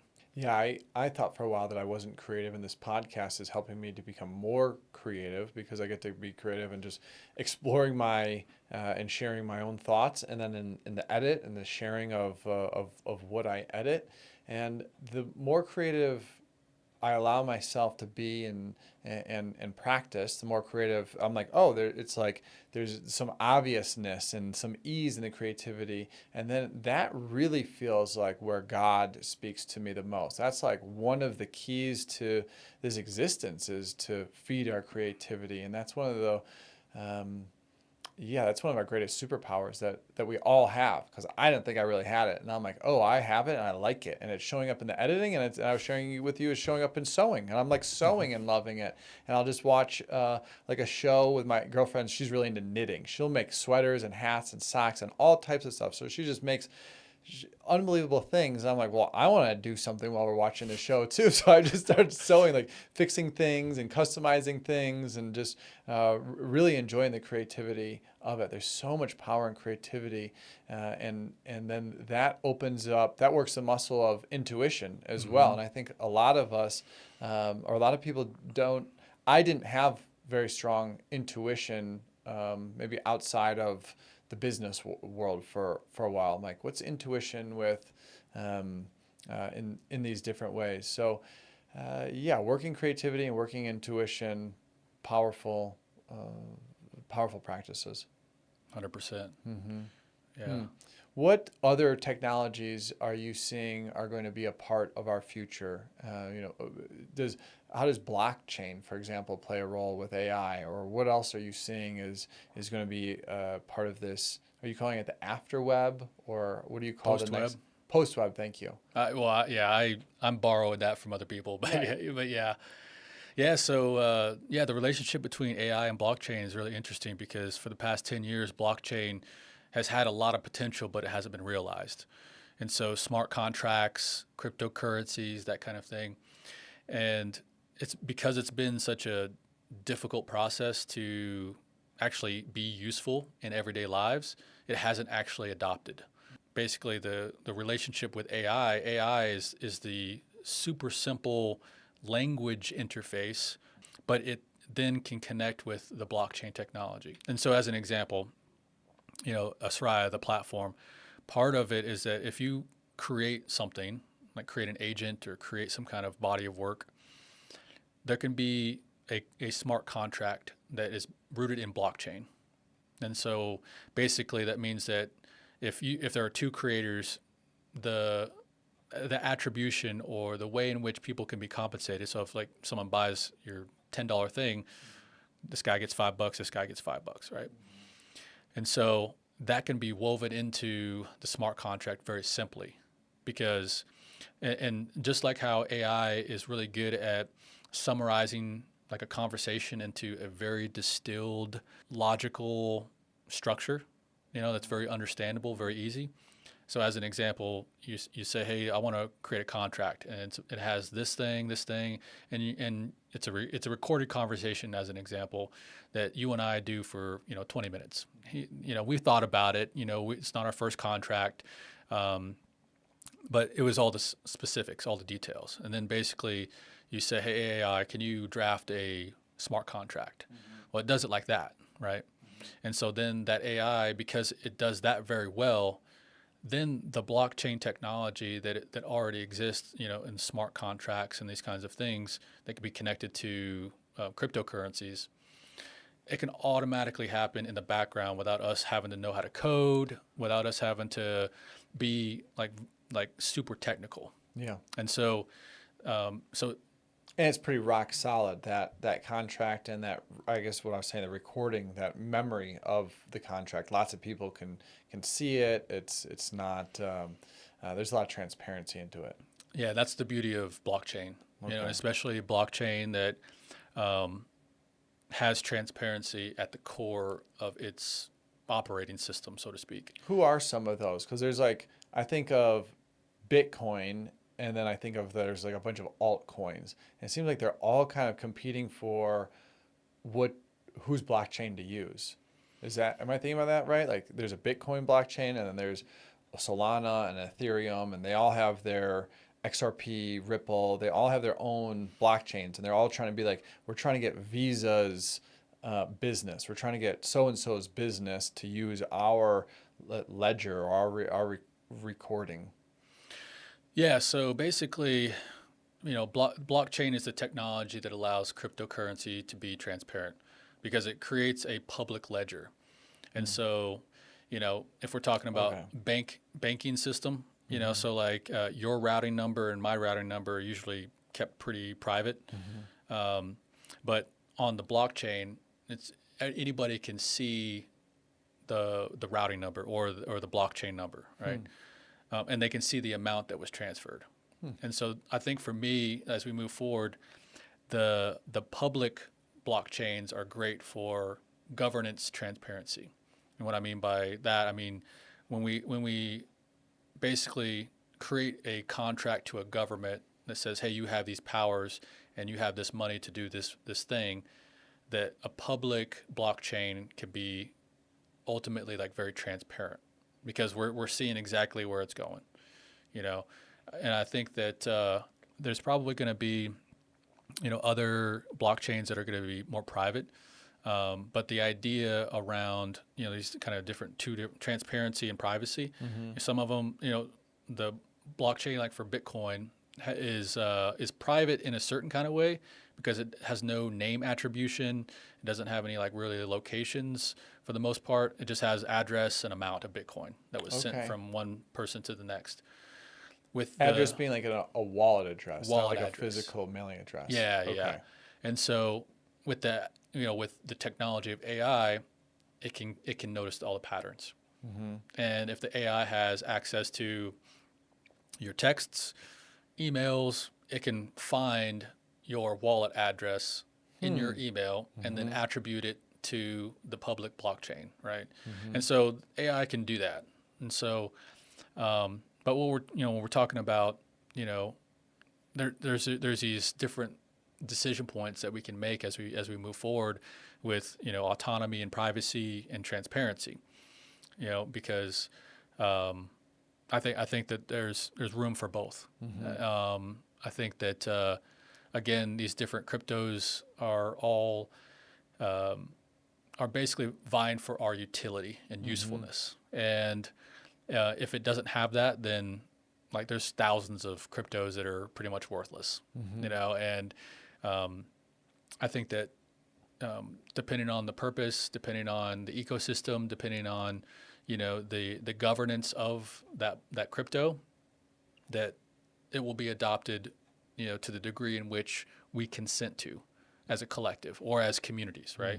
So as an example, a small community here in Boulder or something like that, we could create our own internal gifting economy that has cryptocurrency as the exchange unit, right?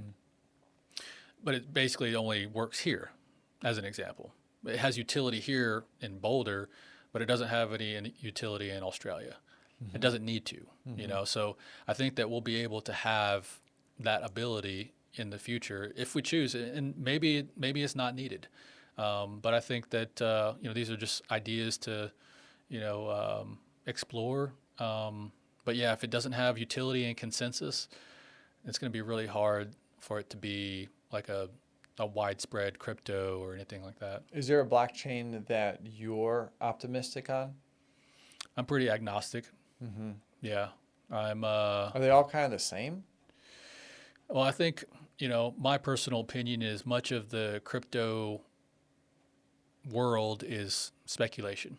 It's like pretty much mostly gambling. I think there's absolutely utility in some of the higher, more popular coin or cryptos for sure. There's definitely some cryptos that are being embedded into the financial sector, has these standards for reporting, for transparency and stuff. But for me, it's like whether you have euro, whether you have US dollar, whether you have peso, whether you have whatever it might be, like it really doesn't matter like what the unit of exchange really is. The value is us. And so for me, I'm pretty agnostic about unit of exchange. whether it's a crypto this, crypto that, whether it's, this, currency, that currency, like for me, it's less important, but it's about the mechanism of exchange, like, and does it allow me to live the kind of life that I want to live? Does it allow me to play the game of life that I want to play? And so that's more important for me. Like, it's less speculation about like, if I invest in Bitcoin, now and I hold it for another 5 years and it, 5X's or whatever, or anything, any other crypto, so that's my personal take. I know a lot of people find a lot of joy and a lot of excitement in, day trading and almost looking at, which crypto is the coolest one. And it's almost like a puzzle for them to solve. I respect that 100%. Me personally, it's not as important, it's about, I'm more excited about, what kind of cool shit do you want to create in your life? What kind of expressive thing do you want to put out into the world? And of course, you'll be compensated in this currency, this crypto, whatever, and it doesn't matter. If it's useful, if it's, if it has a good governance, and depending on if it's a public kind of currency or, if it's public, then I would want it to be transparent. If it's more of a private domain thing, I would much rather have it be lean on the more private side. What else? What else should we get into? I think that was about, we're almost at 3 hours, maybe 2.5. What else have we not gotten into that you want to get into? Yeah, we dove into a lot of things, and I think that. How was it connecting? How was it talking early on about your time in, military, government, all of that? What did that bring up for you? What did that feel like when I was asking you to go back into that time and space? That was good. It was, like I don't often like reminisce or do like deep reflection or journaling about that time, and it feels like it was a beautiful opportunity for me to like look back from this point of view and welcome the experience, the wisdom, the perspectives. And every time it's just a little bit different. There's a little, oh yeah, I never really thought of it like that. As I'm talking about it, as I'm reflecting, as I'm sharing. So, it was a welcomed gift to, just welcome that chapter of my life, what it offered, and that perspective. What are you excited about right now? You got this AI project. You've got your trips coming up. You've got your men's work. I think the big thing next year, especially depending on when this airs. But this will probably air. Maybe first half of January, probably. Yeah. So by the time this is out, so like 2026, definitely want to be talking more, speaking more, nice, doing some like travels and. What topics? What are you going to be talking about? Kind of a lot of stuff that we talked about here. You lit up most about this AI work that you're on. That's when I really woke up the most as well. Like, oh, here we go. That felt really good, and thanks for sharing and teaching me in those ways. I'm like, I don't even know what the words are. I'm like, how does this work? So I feel I'm grateful that you're so much farther along in the thinking of AI and blockchain and crypto, and help to kind of shift some of my thinking on some of these things as well. I didn't even know a lot of this were even options. Yeah, I think it's just we all tinker around with what we're curious about. Some of us a little more than others, and being able to just kind of jam on what I'm curious about, what excites me, what lights me up, and then that's been my North Star, so to speak, especially traversing and navigating uncertain times. Is what does excite me, what lights me up, what am I curious about, and if it has that kind of joyful texture, then I'm like, okay, cool. I'm gonna keep experimenting with it. Yeah, for me, for as long as it feels fun and exciting and alive. Who are some voices that you're listening to right now? Who you out there? Who do you trust? Who do you find inspiration, guidance, clarity from? Yeah, I think it's always evolving.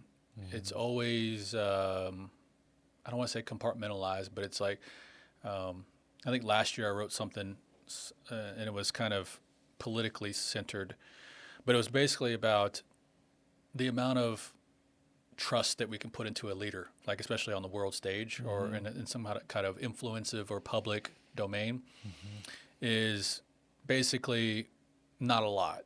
Yeah. And what I mean by that is there's a lot of great people that have a lot of great messages, and for me, it's about just what is the resonance at that moment.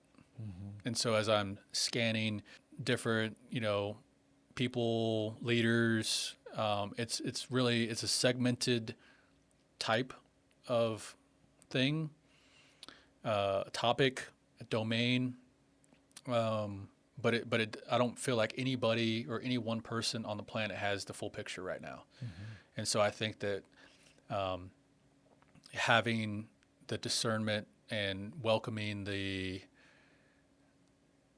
ability to feel coherence or feel alignment, because ultimately I don't know who's the good guy or the bad guy out there really, and especially in the kind of the world stage. I believe that things are divinely orchestrated, and I think that truth is coming out, and it's less about the messenger and even the message, but it's a matter of the truth coming out.